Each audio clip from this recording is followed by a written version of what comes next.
AP శాసనమండలిలో CM Chandrababu మాట్లాడుతున్నారు. Live చూద్దాం. చేశారు. రేజ్ చేసిన తర్వాత పార్లమెంట్లో మా మెంబర్స్ పోరాడారు.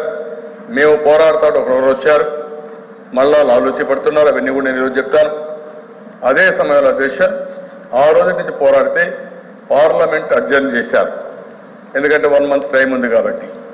మీరు పార్లమెంట్ అడ్జర్న్ చేసిన తర్వాత మళ్ళీ ఇప్పుడు పార్లమెంట్ సమావేశమైంది. కనీసం కేంద్ర ప్రభుత్వం ప్రయత్నం చేశారని అడుగుతున్నా. ఈ రాష్ట్రం ఒకటి ఉంది, వీళ్ళకి సమస్య ఉంది, వీళ్ళకి కూడా సెంటిమెంట్స్ ఉంటాయి, వీళ్ళు కూడా బాధల్లో ఉన్నారు అనే ఒక్క మాట మీరు ఆలోచించారని మిమ్మల్ని అడుగుతున్నా. ఆలోచించలేదు. మళ్ళీ మేము పోరాడితే ఆ రోజు ఏం చేశారు అధ్యక్ష? ఇదే హౌస్లో నేను సమాధానం చెప్పాను. రెండో రోజు, మొదటి రోజు అసెంబ్లీలో సమాధానం చెప్పాను గవర్నర్ తీర్మానానికి. నేనేమడిగాను? ఈ రాష్ట్రానికి మీరు కొన్ని హామీలు ఇచ్చారు. ఆ రోజు కాంగ్రెస్ పార్టీ అధికారంలో ఉండి ఏమిచ్చారు అధ్యక్ష? విభజన జరిగిన తర్వాత ఆ ఇష్యూస్ అన్ని కూడా మనం ఒకసారి చూస్తే చాలా అన్యాయం జరిగినప్పుడు ఏదైతే మనం 16,000 కోట్ల రూపాయలు డెఫిసిట్, ఇంకొక పక్కన మొత్తం ఆ రోజు వాస్తవ పరిస్థితి చూస్తే 46% ఎస్టిమేటెడ్ రెవెన్యూస్ మనకు వస్తాయి, 58% జనాభా, అసెట్స్ అన్ని లొకేషన్ బేస్లు వెళ్తాయి, లయబిలిటీస్ డెప్త్ అంతా కూడా పాపులేషన్ బేస్ ఇస్తారు, పవర్ మాత్రం కన్జంప్షన్ బేస్లు ఇస్తారు, refund of taxes deferred taxation ఇస్తే అది మాత్రం 58-41% ప్రకారం రావాల్సింది. ఆ రోజు చెప్పింది లొకేషన్ ప్రకారం ఎక్కడ రిజిస్ట్రేషన్ అయితే అక్కడ ఇస్తామని ఆ రోజు బిల్లులో పెట్టారు. సింగరేణి కాలనీస్ మాత్రం 51% అక్కడ ఇచ్చారు. అదే సమయంలో ఇక్కడుండే ఏపీహెచ్ఎంఈఎల్ ఇక్కడున్న సబ్సిడీ అని చెప్పి వాళ్ళకి ఇచ్చే పరిస్థితి వచ్చింది. పెన్షన్ లయబిలిటీస్ అన్నీ అక్కడ ఇచ్చే పరిస్థితికి ఇచ్చారు. అంటే పాపులేషన్ బేస్ని ఇచ్చారు. అంటే ఆ రోజు బీజేపీ ఒక పార్టీగా ఇందులో భాగస్వాములు అవునా కాదా నేను అడుగుతున్నాను. 25 నిమిషాల్లో బిల్లు పాస్ చేశారు. అదే రాజ్యసభలో గట్టిగా ఫైట్ చేశారు. ఆ రోజు అరుణ్ జైట్లీ కూడా చెప్పారు, అపోజిషన్ పార్టీ లీడర్గా ఉండి. వెంకయ్యనాయుడు గారు కూడా చెప్పారు.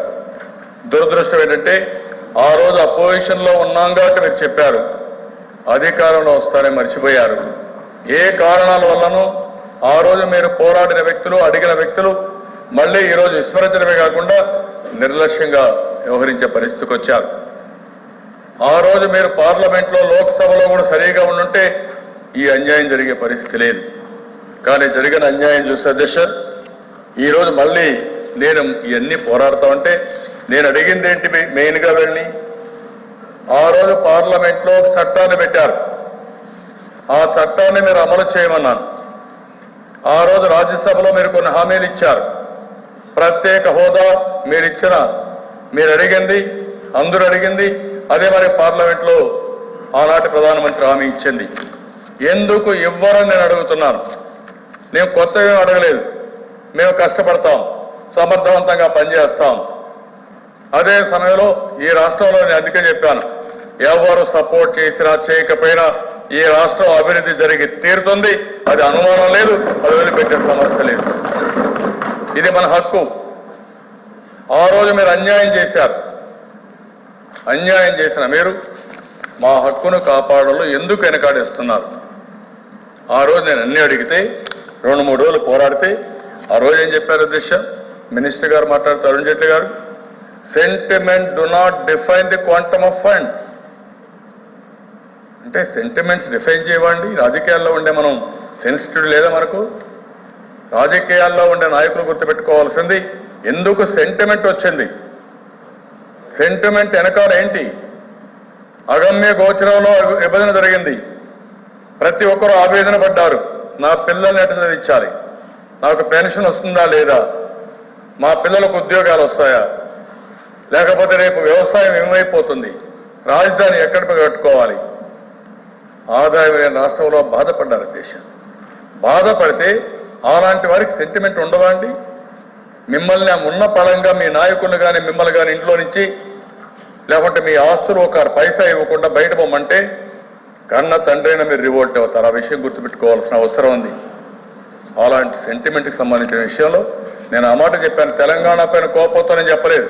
అక్కడ ఆందోళన చేశారు, వేరే విషయం. అక్కడ సెంటిమెంట్స్తో ఒక తెలంగాణ రాష్ట్రాన్ని ఇచ్చారు. నేను అడిగింది అదే సమయంలో ఇక్కడ సెంటిమెంట్స్ ఉన్నాయి కాబట్టి న్యాయం చేయమంటున్నాను. ఆ న్యాయం చేయడంలో ఎందుకు వెనకడుగు వేస్తున్నారని ఈ సభ ద్వారా ఎన్డీఏని ప్రశ్నిస్తున్నాను. దేశ దీనికి సమాధానం చెప్పాల్సిన అవసరం ఉంది. అంటే లెక్కలేనితనం అండి. మనం అడిగిన తర్వాత దేశ ఈ స్టేట్మెంట్ ఇచ్చారు. దీంట్లో ఏమంటారు దేశ? What is the implication of special status?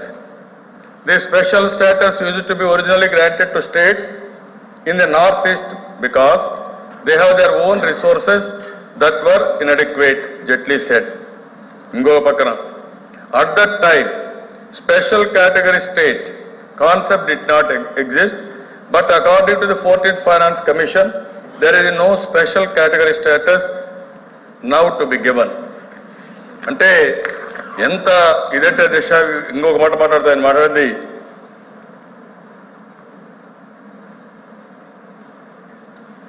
క్లియర్గా 14th ఫైనాన్స్ కమిషన్ ఇవ్వొద్దనింది అనే విధంగా మీరు చెప్పారు. నేను ఆ రోజు నుంచి ఎందుకు నేను స్పెషల్ అసిస్టెన్స్ కూడా ముందుకు పోయామంటే దిశ, ఈ రాష్ట్రం కొత్త రాష్ట్రం, అన్ని అవే ఇస్తానన్నారు పేరు తప్ప. మీరు అవన్నీ ఇవ్వండి అని నేను ఆ రోజు కూడా ఎక్కడ మీరు చెప్పినటువంటి స్పెషల్ కేటగిరీ స్టేటస్ దాంట్లో కూడా చెప్పింది, నాకు స్పెషల్ స్టేటస్ లో ఏవైతే ఇస్తారో అన్ని ఇవ్వాలి. సెంట్రల్ స్పాన్సర్ స్కీమ్స్ లో 90-10 ఇవ్వాలి, ఈఏపీలో 90-10 ఇవ్వాలి.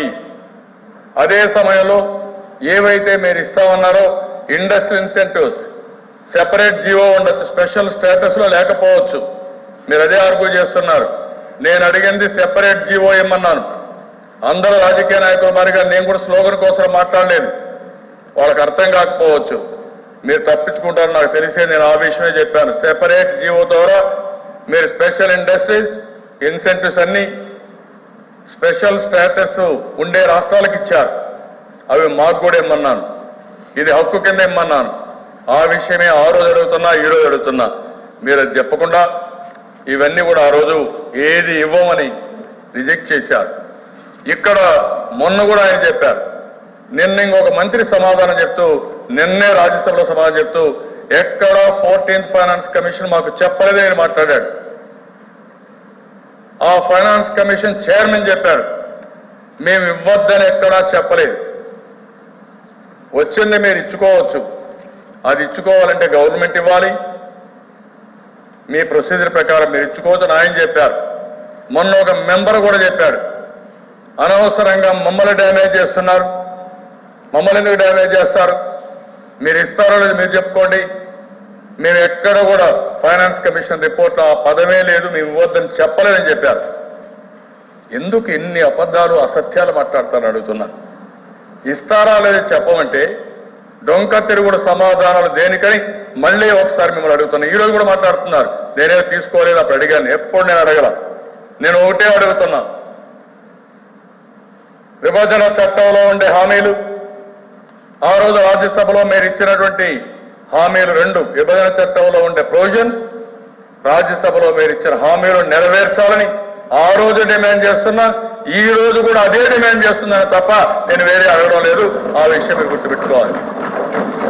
అందుకే అధ్యక్ష, ఈ స్టేట్మెంట్ ఇచ్చిన తర్వాత ఆవేదనతో ఏకపక్షంగా డెఫిసిట్ ఫైనాన్స్ చెప్తారు. మీకు ఇవ్వాల్సింది 3,500 కోట్లు 3,900 కోట్లు ఇచ్చాం, ఇంకో 139 కోట్లు ఇస్తే 138 కోట్లు ఇస్తే అయిపోతుంది.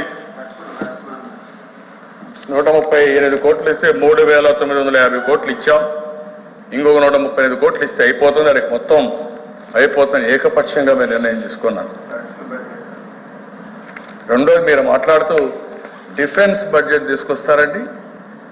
ఆ రోజు మంత్రి గారు మాట్లాడుతూ, అంటే అంత మునుపు రోజు దశ ఒకరిద్దరు మాట్లాడుతూ ఈ ఆంధ్రప్రదేశ్ రాష్ట్ర పరిస్థితి చూస్తే వీళ్ళు డిఫెన్స్ బడ్జెట్ కూడా యుద్ధం లేదు కాబట్టి ఇప్పుడు డిఫెన్స్ బడ్జెట్ కూడా వీళ్ళకి ఇచ్చిమని అడుగుతున్నారు. అంటే మేము డిఫెన్స్ బడ్జెట్ అడిగేంత సంస్కారం లేని ఆంధ్రప్రదేశ్ అండి ఇది. ఇంకొక పక్కన వీళ్ళు మాట్లాడుతూ కేంద్ర మంత్రి కూడా అడ్మిట్ అయ్యారు, మాకు దేశాన్ని కాపాడే బాధ్యత మాకుందని మాట్లాడారు. మీరు ఒక్కరే దేశాన్ని కాపాడుతారండి, ఎవరికి లేదు బాధ్యత. దేశం కోసం వస్తే ప్రతి ఒక్క సామాజిక పౌరుడు కూడా, తెలుగు వాళ్ళు కాదు, భారతదేశం మొత్తం, తెలుగు వాళ్ళు మొత్తం దేశాన్ని రక్షించుకోవడానికి అందరూ కూడా ముందుకొస్తారు తప్ప, ఎలాంటి త్యాగాలు చేయడానికైనా ముందుకొస్తారు తప్ప, మీకు ఒక్కరికే దేశభక్తి ఉంది కానీ మేమేదో దేశాన్ని కాపాడుతున్నామని చెప్పి మాట్లాడడం కరెక్ట్ కాదు దేశాన్ని. ఇంకొక పక్కన తెలుగు సెంటిమెంట్ ఉందంటే, ఇప్పుడు తెలుగు అంటే ఆత్మగౌరవం అంటారు, రేపు కన్నడ అంటారు, లేకుంటే బెంగాలీ అంటారు, లేకుంటే ఒరిస్సా అంటారని మీరు మాట్లాడితే ఎక్కడేదండి? ఎందుకు ఆ డెఫినెట్గా ఏ జాతికైనా గౌరవం ఉంటుంది, ఆత్మగౌరవం ఉంటుంది. అదే ప్రధానమంత్రి గారు చెప్పారు పార్లమెంట్లో. ఏం చెప్పారు దేశ? ఆ రోజు ఎన్టీఆర్ రామారావు గారు ఎందుకు వచ్చారు పాలిటిక్స్కి? తెలుగు వారి యొక్క ఔన్నత్యాన్ని కాపాడడానికి, తెలుగు జాతికి అవమానం జరిగినప్పుడు ఆ మహనీయుడు ఆలోచించి ఇదెక్కడిది, 40 ఏళ్ళు నన్ను గౌరవించారు, ఈ జాతికి అన్యాయం జరుగుతూ ఉంది, ఇంకా నాకు ఇక్కడ సినిమాల్లో కాదు, నేను రాజకీయాల్లో చేరి తెలుగు వారి ఆత్మ గౌరవాన్ని కాపాడాలనే నినాదంతో ఆత్మగౌరవం కోసం పెట్టిన పార్టీ తెలుగుదేశం పార్టీ. ఎప్పుడు మేము రాజీ పడే సమస్య ఉండదు. కానీ ఎప్పటికప్పుడు రాజకీయంగా మీరు ఆలోచించినప్పుడు, ప్రజలకు మంచి జరగాలనుకున్నప్పుడు ఆలోచిస్తాం, వర్కౌట్ చేస్తాం. మీరే ఆ మాట చెప్పారు. ఆ మాట చెప్పిన ప్రధానమంత్రి గారు ఒక్క రోజున ఆలోచించారా దేశం గురించి? ఒక్క గంట సమయం ఇవ్వలేరా? ఇన్ని రోజు పార్లమెంట్ స్టాల్వ్ అయితే, పార్లమెంట్ మెంబర్స్ అందరూ పోరాడుతూ ఉంటే, ఎందుకయ్యా మీరు పోరాడుతున్నారు మిత్రపక్షంగా, రండి కూర్చుందామని ఒక్క మాట అడిగారు ఆయన? మీ నాయకత్వం అడిగిందా? ఏం చెప్తారు చెప్పండి, మీరు సమాధానం అడుగుతున్నా. అంటే ఎక్కడికి పోతున్నా ఉద్దేశం అంటే, మీ ఉద్దేశం మీరు ఏమన్నా చేయండి, మీరేం చేయగలుగుతారని ధీమానే కదా మీకు? అంటే మాకు 25 సీట్లు ఉన్నాయనే కదా, 5 కోట్ల జనాభానే కదా, ఎక్కడే పోతున్నా ఉద్దేశం ఇది? అంటే ఆ రోజు 42 సీట్లని 15, 17, 25 చేశారు, ఇప్పుడు వచ్చి ఇవన్నీ చేస్తున్నారు. నేను అందుకనే అధ్యక్ష ఇవన్నీ చూసిన తర్వాత నిన్నటి వరకు వెయిట్ చేశాం. నిన్న ఫైనాన్షియల్ బిల్లు పెట్టారు. ఫైనాన్స్ బిల్లు అయినా కరెక్ట్ చేస్తారని ఆలోచిస్తే ఇన్ని రోజులు ఏమీ పట్టించుకోకుండా, నిన్న కూడా ఏమీ చేయకుండా మీరు ముందుకు పోయే పరిస్థితి వస్తే మేము ఎందుకు ఉండాలనే ఉద్దేశంతోనే మేము ఆలోచించిన తర్వాత కొంతమంది డ్రామాలు ఆడుతున్నారు, మేము కూడా నో కాన్ఫిడెన్స్ పెడతామని. ఆ డ్రామాలని అందరికీ తెలుసు అధ్యక్ష, అవి కూడా చెప్తాను. కానీ తెలుగుదేశం పార్టీ ఒకటి ఆలోచించాం, ఒక పద్ధతి ప్రకారం ఉండే పార్టీ కాబట్టి నో కాన్ఫిడెన్స్ పెట్టే ముందే బీజేపీలో ఎన్డీఏకి మనకు సంబంధమని తెగదెంపులు చేసుకున్న తర్వాతనే నో కాన్ఫిడెన్స్ పెట్టాలని ఈరోజు ఉదయం నిర్ణయం చేశాం. రీజన్ ఉంది, గుర్తుపెట్టుకోండి. ఇన్ని రోజులు ప్రయత్నం చేశాం. ప్రధానమంత్రి గారు అడిగినప్పుడు కూడా చెప్పాను, మా మనోభావాలు వేరేగా ఉన్నాయి, చాలాసార్లు తిరిగాను, మీరు చేయడం లేదు, అధికారులు సహకరించడం లేదు, కాబట్టి న్యాయం చేయండి అని చెప్పి నేను చెప్పినప్పుడు మీరు ఏమాత్రం కూడా పట్టించుకోకుండా ఉంటే అప్పుడు ఏం చేయాలో ఆలోచించి ఈరోజు మేము నిర్ణయం తీసుకున్నాం. ఉదయం నిర్ణయం తీసుకున్నాం. ఆ తర్వాతనే మేము నో కాన్ఫిడెన్స్ పెట్టాం. ఆ విశ్వాసాన్ని మీరు గుర్తుపెట్టుకోవాల్సిన అవసరం లేదు. ఒక పద్ధతి ప్రకారం పోతున్నాం తప్ప ఎక్కడ కూడా మేము అటు ఇటు రాజకీయాల్లో పరిగెత్తే పరిస్థితులు కూడా లేవు అధ్యక్ష. ఆ రోజు ఎన్డీఏ 1లో మీరు ఒకసారి చూస్తే 29 మంది ఎంపీలు, మన రాష్ట్రం నుంచి 35 మంది ఎంపీలు, సమైక్య ఆంధ్రప్రదేశ్ నుంచి ఒక్క పదవి అడగకుండా 6.5 సంవత్సరాలు కేంద్ర ప్రభుత్వంలో ఎన్డీఏని సపోర్ట్ చేసిందంటే అది తెలుగుదేశం పార్టీ నీతి నిజాయితీ, ఈ దేశం కోసం పనిచేసిన విధానం. ఆ విషయం మేము వీళ్ళు గుర్తుపెట్టుకు ఇప్పుడు కూడా అందుకే చెప్పాం. నేను పదవులు అడిగినప్పుడు అడగలేదు, చేరమంటే ఒక మంత్రి ఇస్తామన్నారు, రాష్ట్ర ప్రయోజనాల కోసం చేరారు. పోర్ట్ఫోలియో కూడా నేను అడగలేదు, సివిల్ ఏవియేషన్ ఇచ్చారు. అదే సమయంలో మళ్ళీ వస్తే ఇంకొక మంత్రి ఇస్తామంటే అది కూడా స్టేట్ మినిస్టర్ అంటే సైన్స్ అండ్ టెక్నాలజీ ఇచ్చారు. అది ఉపయోగపడేది ఏం లేదు, అందరికీ తెలిసిన విషయం అడగలేదు. ఇంతవరకు ఒక్క పదవి నేను అడగలేదు, ఒక డైరెక్టర్ని అడగలేదు. నేను అడిగింది ఎన్నిసార్లు పోయినా ఇదే అడిగాను. కానీ ఇవి కూడా చేయకపోతే ఏ విధంగా అర్థం చేసుకోవాలని అడుగుతున్నాను. అదే మరిగా దిశ ఆ రోజు మనం ఒకసారి చూస్తే బిల్లో కానీ ఆనాటి ప్రధానమంత్రి పార్లమెంట్కి ఇచ్చిన హామీలు చాలా స్పష్టంగా ఉన్నాయి. ఈరోజు మీరు చూసినప్పుడు దిశ ఆ రోజు ప్రధానమంత్రి చెప్పింది, first for purpose of central assistance special category status will be extended to the successor state of Andhra Pradesh comprising 13 districts, including the 4 districts of Rayalaseema and the 3 districts of North Coastal Andhra for a period of 5 years. This will put the state's finances on a firmer footing. ఈ విషయం ఎందుకు చెప్పారు దిశ? ఆ రోజు ఆర్థిక పరిస్థితులు చూసిన తర్వాత, ఆ రోజు ఆర్థిక పరిస్థితులు ఏంటో దిశ మీరు చూశారు.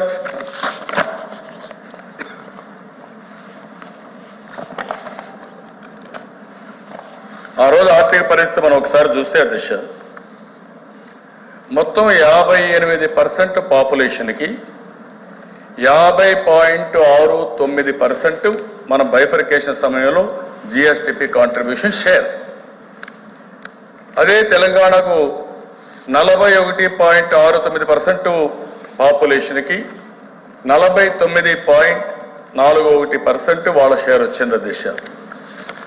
పర్ క్యాపిటల్ ఇన్కమ్ కూడా మీరు చూస్తే దిశ ఆ రోజు తెలంగాణ ఆంధ్రప్రదేశ్ రెండో చూస్తే 82,870 రూపాయలు మనకు, తెలంగాణకు 1,12,162. అంత మునుపు సమైక్య ఆంధ్రప్రదేశ్లో ఉన్నప్పుడు దిశ మొత్తం లెక్కేసుకుంటే 89,214 తలసరి ఆదాయం, 89,214 ఉండింది.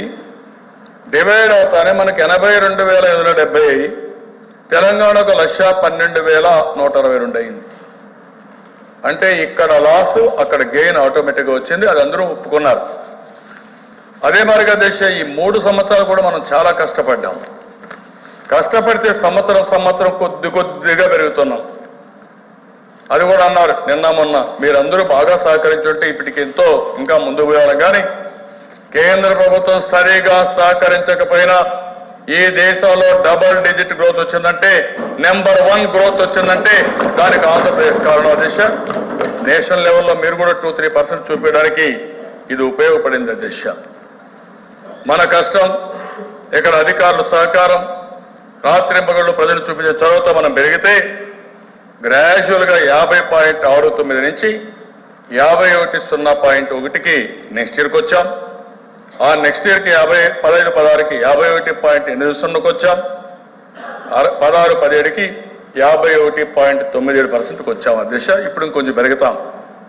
ఈ రేషియోలో పోయినా తెలంగాణతో క్యాచ్ చేయాలన్నా, సౌత్ ఇండియన్ స్టేట్స్తో క్యాచ్ చేయాలన్నా రాబోయే 10 సంవత్సరాలు పడుతుంది అధ్యక్ష.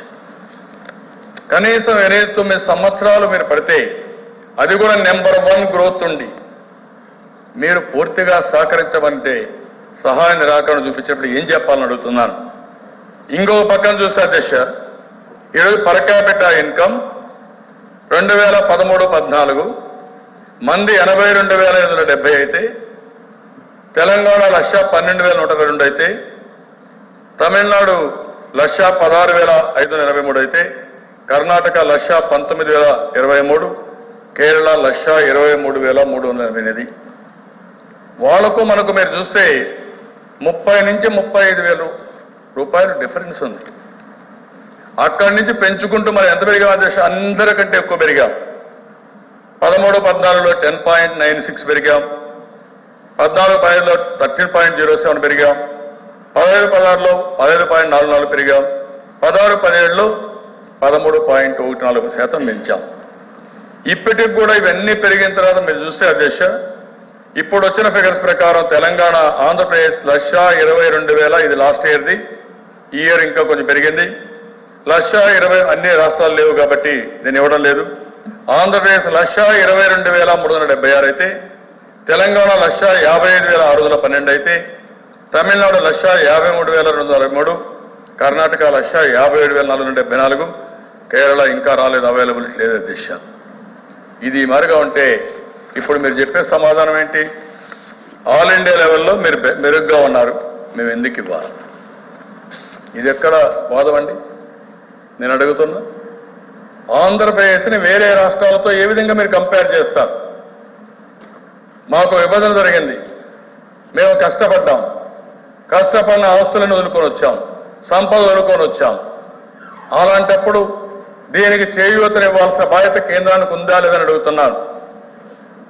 అదే సెంటిమెంట్స్ ఇక్కడ ఉన్నాయి. ఆ విషయమే ఆ రోజు మీరు పార్లమెంట్లో చెప్పారు. రెండు పార్టీలు కూడా ఆ రోజు కాంగ్రెస్ పార్టీ విభజన బిల్లు పెడితే దాన్ని సమర్థించే సమయంలో పార్లమెంట్లో చాలా స్పష్టంగా చెప్పి, ఇప్పుడు నేను చెప్పిన దాని ప్రకారం ఆ రోజు ఇది కూడా ప్రధానమంత్రి చెప్పారు. ఇదే కాదు, ఇంకా 4-5 పాయింట్లు చెప్పారు. ఒకటి, ట్యాక్స్ ఇన్సెంటివ్ చెప్పారు. ఇంకో పక్కన మీరు చూస్తే డెవలప్మెంట్ కోసం చాలా స్పష్టంగా యాక్ట్లో లేకపోయిన రాయలసీమ, నార్త్ ఆంధ్రకి ఏమి ఇస్తామంటే కోరాపుట్, బోలంగిరి, కలహాండి ప్యాకేజ్ ఇస్తామన్నారు. నేను చెప్పలేదు, ఆనాటి ప్రధానమంత్రి చెప్పారు. ఈ రోజు ఎందుకు వివక్ష చూపిస్తానని అడుగుతున్నాను. ఆ రోజు కాంగ్రెస్ పార్టీ బిల్లు పెట్టి కొన్ని అంశాలను తీసుకొచ్చి ఆ తర్వాత కాదు అన్నప్పుడు కొన్ని అనౌన్స్మెంట్స్ ఇచ్చిన తర్వాత కూడా ఆంధ్రప్రదేశ్ ప్రజానీకం సాటిస్ఫై కాలేదు. 125 సంవత్సరాల కాంగ్రెస్ పార్టీ, అదే సమయంలో 10 సంవత్సరాల్లో కేంద్రంలో రాష్ట్రం ఉన్న కాంగ్రెస్ పార్టీని ఏం చేశారో మనమే చూస్తున్నాం. ఎక్కడ అడ్రస్ లేకుండా ఈ మెంబర్లు కూడా ఎవరు ఇక్కడ ఉండే పరిస్థితి లేదు. అలాంటి సెంటిమెంట్ వచ్చిన తర్వాత మీకు బాధ్యత ఉందా లేదని అడుగుతున్నాను. ఆ విషయాలు కూడా ఎంత ఇచ్చారో కూడా చెప్తాను. ఇంకో పక్కన దేశ రీహాబిలిటేషన్ పోలవరం ప్రాజెక్ట్ చూస్తే చాలా స్పష్టంగా చెప్పాడు. ఆ డీటెయిల్స్ కూడా నేను ఇస్తాను. మళ్ళా ఆయన రీఎన్ఫోర్స్ చేశాడు. మేము తప్పకుండా పోలవరానికి అన్ని చేస్తామని చెప్పి ఆ రోజు చెప్పారు. ఇంకో పక్కన దేశ ఈరోజు మీరు చూస్తే నోటిఫై చేసే లోపలనే రాష్ట్రాన్ని అన్ని సమస్యల పరిష్కారం చేస్తామన్నారు. 4 ఏళ్ళు అయింది, ఇంకా ఏ సమస్య పరిష్కారం కాకుండా మనం ముందుకు పోయే పరిస్థితి వస్తోంది. రిసోర్స్ గ్యాప్ పార్లమెంట్లో చెప్పాడు ఆయన. మేము ఈ బడ్జెట్లోనే పెడతాం, 16,000 కోట్ల రూపాయలు తక్కువ ఉంది, ఎంత ఉంటే అంత పెడతాం. ఎస్టిమేట్ చేయాల్సిన గవర్నర్ కానీ సిఏజీ గారు అక్కడ రాష్ట్ర ప్రభుత్వం ఎస్టిమేట్ చేస్తే మేము పెడతామని కంబైన్ స్టేట్లో ఇచ్చిన హామీ ఇది. ఇవన్నీ కూడా ఈరోజు మీరు నీళ్లు గార్చేసి ఎక్కడికక్కడ మీరు చేసింది చూస్తే దిశ చాలా క్యాజువల్గా మీకు ఇంతే వస్తుంది, ఇంతే తీసుకోండి అనే అప్రోచ్ తీసుకున్నారు. అందుకనే దిశ ఇక్కడికి వచ్చినప్పుడు నేను ఇంత మునిపే చెప్పిన దిశ ఈ రెండే కాకుండా ఈరోజు అప్పు 1,30,000 కోట్ల రూపాయలు మనకు అప్పు వచ్చింది. ఇప్పటికి కూడా 24,000 కోట్ల రూపాయలు రెండు రాష్ట్రాల మధ్య డివైడ్ చేయాల్సింది, ఇంకా డివైడ్ చేయకుండా ఇంకా ఆంధ్రప్రదేశ్ అకౌంట్లో ఉంది. వడ్డీ మనం కడుతున్నాం, ఇంకా సెటిల్ అయ్యే పరిస్థితి లేదు. ఇంకొక పక్కన దేశ ఆంధ్రప్రదేశ్ రాష్ట్రానికి ఒక హైదరాబాదు, బెంగళూరు, చెన్నై లాంటి సిటీలు లేవు. మన ఆదాయం సర్వీస్ సెక్టర్లో చాలా తక్కువ ఆదాయం. ఉద్యోగ అవకాశాలు కావాలంటే వేరే సిటీలకు పోవాలి. భవిష్యత్తులో సర్వీస్ సెక్టరే ఎక్కువ ఇంప్రూవ్ అవుతుంది. సర్వీస్ సెక్టర్ ఎక్కడ వస్తుందంటే పట్టణాల్లో వచ్చే పరిస్థితి వస్తుంది. దాన్ని కూడా మనం గుర్తుపెట్టుకోవాల్సిన అవసరం ఉంది దిశ. ఇలాంటివన్నీ ఉన్నప్పుడు ఒక పక్క అగ్రికల్చర్ ఎక్కువగా ఉంది మన దగ్గర. అగ్రికల్చర్లో ఆదాయం ఎక్కువ ఉండదు. సర్వీసెస్ కానీ ఇండస్ట్రీస్ ఉంటే ఎక్కువ ఆదాయం వస్తుంది. అలాంటప్పుడు మనం ఇండస్ట్రీస్ డెవలప్ చేసుకోవాలి, సర్వీస్ డెవలప్ చేసుకోవాలి. దీనికి మళ్ళా పెట్టుబడులు కానీ ఇన్సెంటివ్స్ కానీ ఇవ్వాల్సిన అవసరం ఉంది. ఇది ఏ విధంగా చేయాలో చేయకుండా మీరు మమ్మల్ని వదిలిపెట్టే పరిస్థితి వస్తే ఏ విధంగా ఇదవుతుందని అడుగుతున్నాను. ఆ రోజు మీరు చూశారు అధ్యక్ష, ఆనాటి ప్రధానమంత్రిని చూసినప్పుడు ఈయన క్యాండిడేట్ అప్పుడు అధ్యక్ష గుల్బర్గాకి వెళ్ళారు. గుల్బర్గాకి వెళ్ళి ఏం చెప్పారు అధ్యక్ష? పురుడు పోసి తల్లిని చంపేశారు. మేమైతే మాత్రం తల్లికి బిడ్డకు న్యాయం చేసేవాళ్ళం. అయిపోయింది. మీరు వచ్చారు, మనం నమ్మారు, వచ్చాము, న్యాయం చేయాలి. అదే మరి తిరుపతికి వస్తే ఏం చెప్పారు? చాలా పెద్ద ఎత్తున తిరుపతిలో కానీ ఇక్కడ అమరావతికి ఫౌండేషన్కి వచ్చినప్పుడు కానీ విశాఖపట్నం కానీ ఆ రోజు వచ్చినప్పుడు చాలా విషయాలు చెప్పారు అధ్యక్ష. అమరావతి రాజధానిని లేకుంటే నవ్య ఆంధ్రప్రదేశ్ రాజధాని ఢిల్లీ కంటే బాగుంటుందని చెప్పారు. పూర్తిగా సహకరిస్తామని చెప్పారు. అంటే 1500 కోట్ల రూపాయలతో రాజధాని వస్తుందండి. అదే మరి మేము గుంటూరుకి విజయవాడకు 500 కోట్లు ఆ రోజు వెంకయ్యనాయుడు గారు మున్సిపల్ అడ్మినిస్ట్రేషన్ మినిస్టర్గా ఉండి ఇచ్చారు. దాంతోనే అయిపోతుందండి. వేరే రాష్ట్రాలకు ఏ విధంగా ఇచ్చారు మీరు? నిన్న కూడా బడ్జెట్లో ఎంత పెట్టారు? అహ్మదాబాద్లో మెట్రో కానీ, ముంబై మెట్రో కానీ, వేరే మెట్రోస్కి ఎంత ఇచ్చారు? ఎందుకు ఈ యొక్క అమరావతి మీకు కనపడడం లేదు? ఒక మాటలో చెప్పాలంటే అధ్యక్ష, ఈ రోజుగానే అమరావతి ఈ సందర్భంలో మనం కట్టుకునే ఒక నూతన రాజధాని ఎక్కడా ఇది రాదు. ఇప్పుడు ఎగ్జిస్టింగ్ సిటీ మనం డెవలప్ చేయడం లేదు, ఒక గ్రీన్ ఫీల్డ్ సిటీ డెవలప్ చేస్తున్నాం. కనీసం దేశానికి కూడా గౌరవం ఉండేట్టుగా, దేశానికి కూడా ప్రతిష్ట పెరిగేట్టుగా మనం అందరం కలిసి ఒక బ్రహ్మాండమైన రాజధాని కట్టుంటే ఎంత పేరు వచ్చేది దిశ. నన్ను ప్రపంచం అంతా పేరు పడిగేవారు. మీకు అందరి దగ్గర నుంచి సహకారం వస్తూ ఉందా? వేరే రాష్ట్ర ప్రభుత్వాలు కూడా మీకు సహకరిస్తామని చెప్పి చాలా మంది అడిగారు. ఎందుకంటే కొత్త రాష్ట్రం కాబట్టి కోఆపరేటివ్ ఫెడరలిజం అందరూ సహకరించాలి కదండి. అయితే నేను ఆ రోజు చెప్పింది కూడా కొంతమంది అందరూ కూడా సహకరిస్తున్నారు, ఆశీర్వదిస్తారని చెప్పాం. కానీ ఎవరైతే సహకరించవలసిన కేంద్ర ప్రభుత్వమే సహకరించడం లేదు. ఆ విషయాలన్నీ కూడా మనం ఒకసారి ఆలోచించే ప్రదేశం ఇక్కడ చెప్పడమే కాదు, ఇంకొక పక్క మీరు చూస్తే రాష్ట్ర అభివృద్ధి బాధ్యత మాదేనని అమిత్ షా వచ్చి కూడా ఇక్కడ చెప్పి వెళ్ళారు. నేను అడుగుతున్నాను దిశ, ఇంతమంది ఇక్కడ చెప్పిన తర్వాత ఏం జరిగిందని కానీ మనం ఒకసారి ఆలోచిస్తే 29 సార్లు ఢిల్లీకి వెళ్తే ఇంకొక ఆయన ఎవరో మాట్లాడుతున్నారు ఎందుకు పోయారని. చాలా మంది అంటున్నారు నేను అసమర్థుడిని. నేను అసమర్థుడిని కాదు, నేను అడగవలసిన విధంగా గట్టిగానే అడిగాను, చెప్పే రీతిలోనే గట్టిగానే చెప్పాను. కానీ ప్రధానమంత్రి గౌరవం ఇవ్వాల్సిన విధంగా గౌరవం కూడా ఇచ్చాను. కానీ వాళ్ళు ఇవ్వలేకపోయారు. కాబట్టి ఇప్పుడు నాకు విధి లేని పరిస్థితిలో ఏం చేస్తారో చూస్తున్నాం. వేరే వాళ్ళందరూ రెచ్చగొడుతున్నారు, నా మీద ఎదురుదాడి చేస్తున్నారు. అయినా కూడా నేను చాలా సంక్షోభాలు చూసా. నేను భయపడే పరిస్థితి లేదు. రాష్ట్ర ప్రజల కోసం పోరాడతాను తప్ప వెనక్కి తిరిగే సమస్య లేదు. అదే సమయంలో ఒక విషయం గుర్తుపెట్టుకోవాలి, ఆగస్ట్ క్రైసిస్ ఆ రోజు ఇదే విధంగా ఇందిరాగాంధీ గారు ఆలోచించారు. ఎన్టీ రామారావు గారిని బర్తరఫ్ చేస్తే ఈయన మళ్ళా సినిమాలకు వెళ్ళిపోతారు భయపడిపోయి తెలుగుదేశం ఉండదని చెప్పి ఆలోచించారు. కానీ ఆ రోజు ఎన్టీ రామారావు గారు బర్తరఫ్ చేస్తే తిరిగి 30 రోజులు పోరాడి ప్రపంచ దృష్టికి తీసుకొచ్చి అందరూ కూడా ఒత్తిడి తీసుకొచ్చి ఇది అన్యాయం, ప్రజాస్వామ్యాన్ని కాపాడాలి, తప్పకుండా మళ్ళీ ఎన్టీ రామారావు గారిని ముఖ్యమంత్రిగా చేయమని ప్రపంచం మొత్తం ముక్త కంఠతో డిమాండ్ చేశారు. అధ్యక్ష, ఫస్ట్ టైం ఇందిరాగాంధీ జీవితంలో తిరిగి ఎన్టీ రామారావు గారిని ముఖ్యమంత్రి చేశారు. అధ్యక్ష, వారి నిర్ణయాన్ని మార్చుకున్నారు. ఇది ఒక చరిత్ర, గుర్తుపెట్టుకోవాలి మీరందరూ. ఈరోజు తెలుగుదేశం పార్టీ ఈరోజు నెంబర్ తక్కువ ఉండొచ్చు. ఒకప్పుడు మెయిన్ అపోజిషన్ పార్టీగా పనిచేశాం. 35 మందితో బీజేపీ ఇద్దరున్నప్పుడు తెలుగుదేశం పార్టీ 35 మందితో ప్రధాన ప్రతిపక్షంగా ఇందిరాగాంధీ మరణానంతరం ఆ రోజు రాజీవ్ గాంధీ ప్రధానమంత్రిగా అయినప్పుడు పనిచేసిన పార్టీ అధ్యక్ష. అదే మరిగా అధ్యక్ష, మీరు ఒకసారి చూస్తే మొన్నే మీరు చూశారు తెలుగుదేశం పార్టీ కొత్తగా సంక్షోభాలు, చాలా సమస్యలు వచ్చాయి. రాజశేఖర రెడ్డి ముఖ్యమంత్రిగా ఉన్నప్పుడు కొన్ని వందల మంది కార్యకర్తలు చంపితే ఏమాత్రం కూడా లెక్క పెట్టుకోకుండా మా ఇంట్లో ఒకరిని చంపితే ఇంకొకరు మేము రెడీగా ఉన్నామని పార్టీ కోసం పనిచేశారు తప్ప ఎక్కడా వెనుదిరగలేదు అధ్యక్ష. అదే తెలుగుదేశం పార్టీకి ఉండే బలం. మొన్న కూడా తెలుగుదేశం పార్టీని దృష్టిలో పెట్టుకునే చేశారు. ఏంటి అధ్యక్ష, విభజన చేసినప్పుడు కనీసం 10 సంవత్సరాలు నేను అపోజిషన్ లీడర్ని, 9 సంవత్సరాలు నేను ముఖ్యమంత్రిని సమైక్య ఆంధ్రప్రదేశ్కి. ఇంత అనుభవం ఉండే వ్యక్తిని ఒక్క మాట కూడా ఆ రోజు అడగలేదు. అడగకుండా ఏకపక్షంగా చేశారు. ఆ రోజు కాంగ్రెస్ పార్టీ అధ్యక్ష పోరాడలేకపోయారు. ఆనాటి గవర్నమెంట్ కూడా పోరాడలేకపోయారు. ఈ రోజు గవర్నమెంట్ మీరు ఒక్కటి గుర్తుపెట్టుకోవాల్సిన అవసరం ఉంది. రాష్ట్ర ప్రజల కోసం పోరాడే శక్తి ఉండే గవర్నమెంట్ ఈ తెలుగుదేశం గవర్నమెంట్ అని చెప్పి కూడా నేను మీకు తెలియజేస్తున్నా.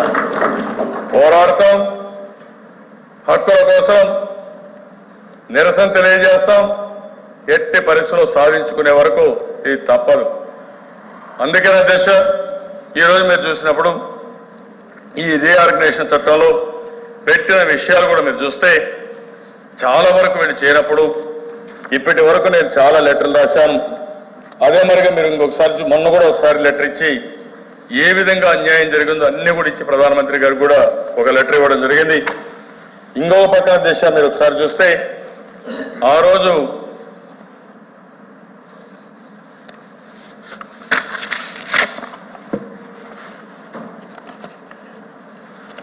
మీరు చూసినప్పుడు చాలా ఇవన్నీ లెటర్స్ అనేవి పెట్టి మనం మొత్తం ఇవ్వడం జరిగింది. ఇంకొక పక్కన మీరు ఒకసారి చూస్తే స్పెషల్ స్టేటస్ లో కూడా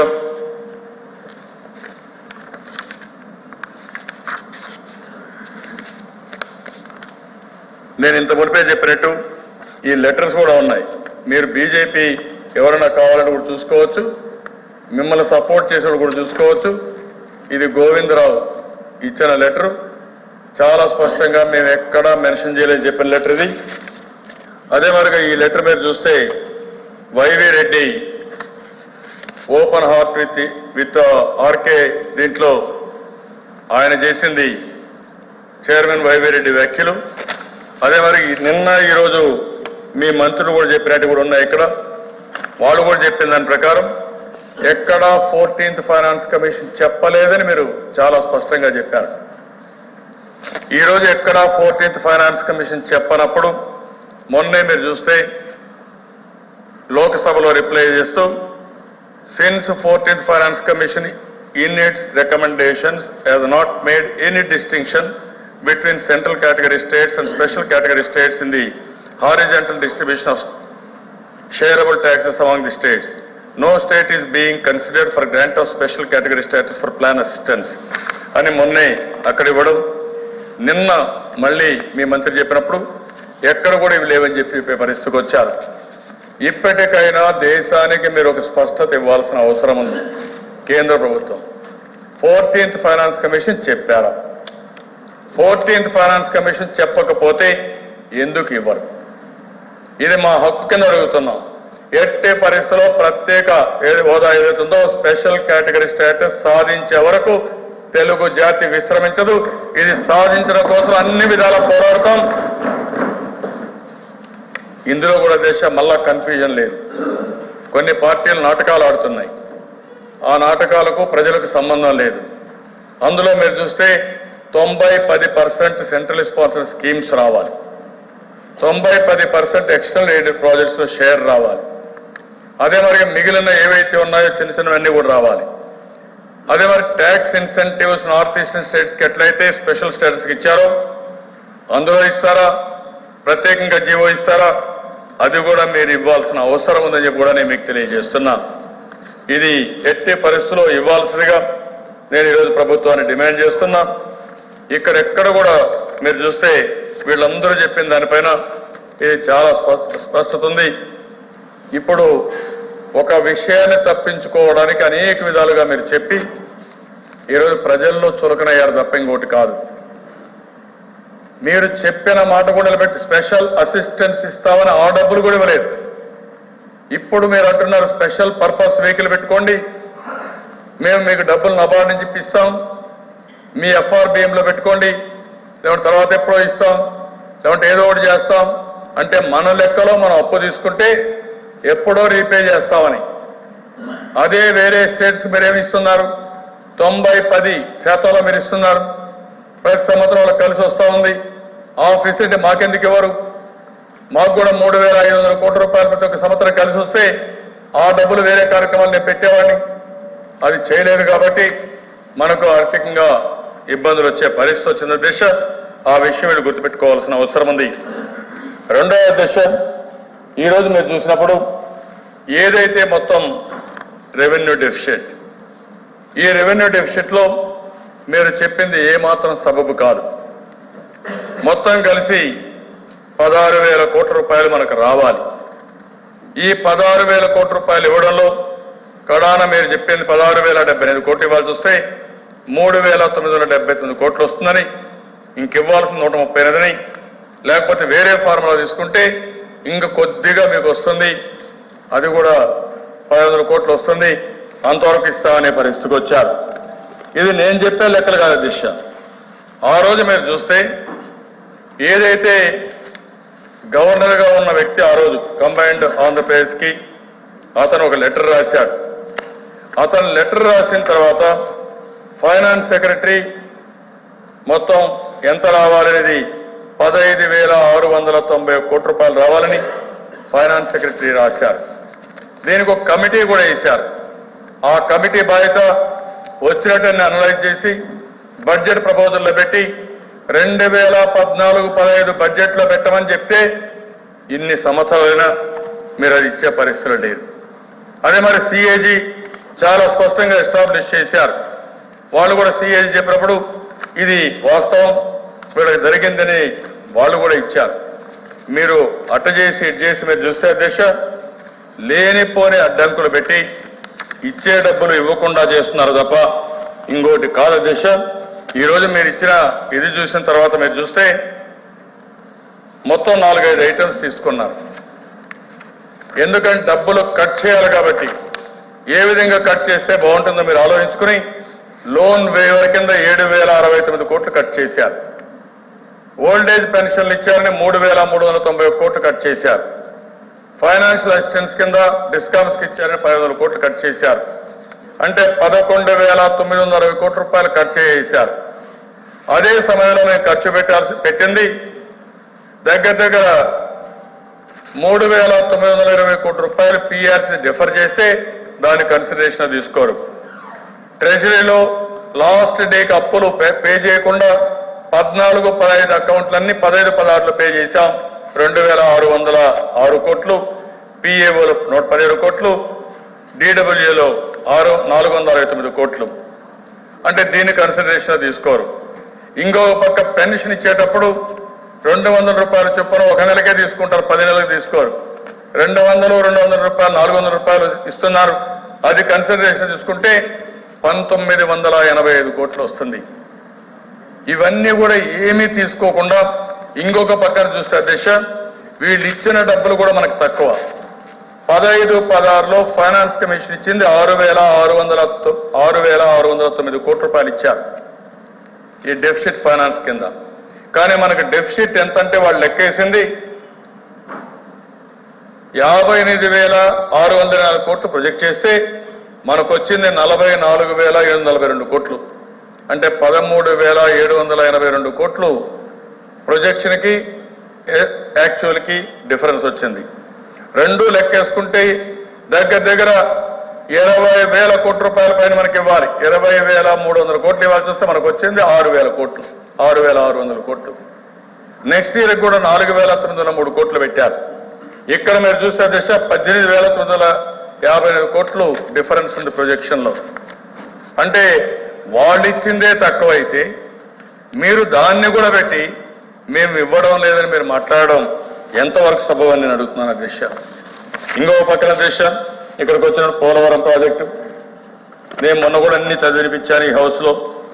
పోలవరం ప్రాజెక్టులో మీరు ఒకసారి చూస్తే మొత్తం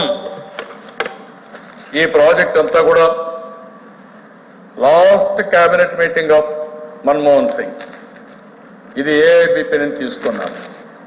అందులో చాలా స్పష్టంగా చెప్పారు 2013 ల్యాండ్ అక్విజిషన్ బిల్ తీసుకొచ్చాం, R&R సెటిల్మెంట్ ఇచ్చాం, లిబరల్ ప్యాకేజ్ ఇచ్చాం. అవన్నీ రావాలంటే ఈ 16,000 కోట్ల రూపాయలు ఇంకా పెరుగుతుంది. దాని ప్రకారం ఈ ప్రాజెక్టు పూర్తి చేసే బాధ్యత మాది. మొత్తం ఎన్హాన్స్మెంట్ ఎంత అయితే అంతా ఖర్చు పెడతామని చెప్పి ఆ రోజు ముందుకు పోయారు. అదే సమయంలో దేశం 6 మండలాలు 7 మండలాలు తెలంగాణలో 2 మండలాలు ఇక్కడ లేకుండా వదిలిపెట్టారు. నేను ఆ విషయం చెప్పాను. ఫస్ట్ డే ఇంకా రాష్ట్రం 2గా నోటిఫై కాలేదు. రాష్ట్రం నోటిఫై అయింది జూన్ 2వ తారీఖున. ప్రధానమంత్రి ప్రమాణ స్వీకారం చేసింది మే 26వ తారీఖున. నేను ఆ రోజు ఢిల్లీకి వెళ్ళి ప్రమాణ స్వీకారం అయిన తర్వాత నేను ఒకటే చెప్పింది, మీరు కానీ ఈ 7 మండలాలు మాకు ఇవ్వకపోతే నేను ముఖ్యమంత్రిగా ప్రమాణ స్వీకారం చేయను, నాకు ఈ పదవి వద్దు, దీనివల్ల అన్యాయం జరుగుతుందని ఆ రోజు చాలా స్పష్టంగా చెప్తే ఆ 7 మండలాలు ఇచ్చారు. ఆ 7 మండలాలు ఇచ్చిన తర్వాత ఎన్ని తిప్పలు పెడుతున్నారంటే ఇప్పుడు కూడా ఈరోజు మనం ఒక ప్రణాళిక పెట్టుకున్నాం. ప్రతి సోమవారాన్ని నేను పోలవరంగా పెట్టుకున్నా, వర్చువల్ ఇన్స్పెక్షన్కి వెళ్తున్నా, వారం సోమవారం అంతా ఫిజికల్ ఇన్స్పెక్షన్కి వెళ్తున్నా. ఏజెన్సీస్ ఆ రోజు సరిగా చేయకపోతే అవన్నీ స్ట్రీమ్లైన్ చేస్తూనే ఉన్నాం. ఇవన్నీ స్ట్రీమ్లైన్ చేసి ఇన్ని చేస్తే మొత్తం మీరు ఇప్పటికి ఇచ్చింది మీరు చూస్తే 5,349 కోట్లు ఇచ్చారు. ఇంకా 2,600 కోట్ల రూపాయల దగ్గర రావాల్సిన అవసరం ఉంది. ఇందులో 1,800 కోట్లు ఒరిజినల్ ఎస్టిమేట్ డిపిఆర్ 1లో ఉంది. ఇంకో పక్క డిపిఆర్ 2 కూడా ఫైనలైజ్ చేయాలి. అది ఫైనలైజ్ చేసి ఇప్పుడు చేసిన పనులకే 1,000 కోట్లు ఇవ్వాలి. ఇది కాకుండా రోజు రోజుకు బిల్లు పెరుగుతున్నాయి. ఈరోజు మనకు చాలా ఇబ్బందులు ఉన్నాయి. డబ్బులు ఇబ్బందులున్నా, ఆర్థికంగా చాలా సమస్యలున్నా, పోలవరం ఆంధ్రప్రదేశ్కు జీవనాడి. పోలవరం పూర్తి చేస్తే ఈ రాష్ట్రంలో నీటి ఎద్దడి ఉండదు. సముద్రంలోకి పోయే నీళ్లు పోలవరం ద్వారా మనం ఇచ్చాపురం వరకు తీసుకెళ్లొచ్చు, ఈ పక్కన పెన్నా వరకు తీసుకెళ్లొచ్చు. దీనివల్ల ఎనలేని ప్రయోజనాలు వస్తాయనే ఉద్దేశంతో మనం ముందుకు పోయాం.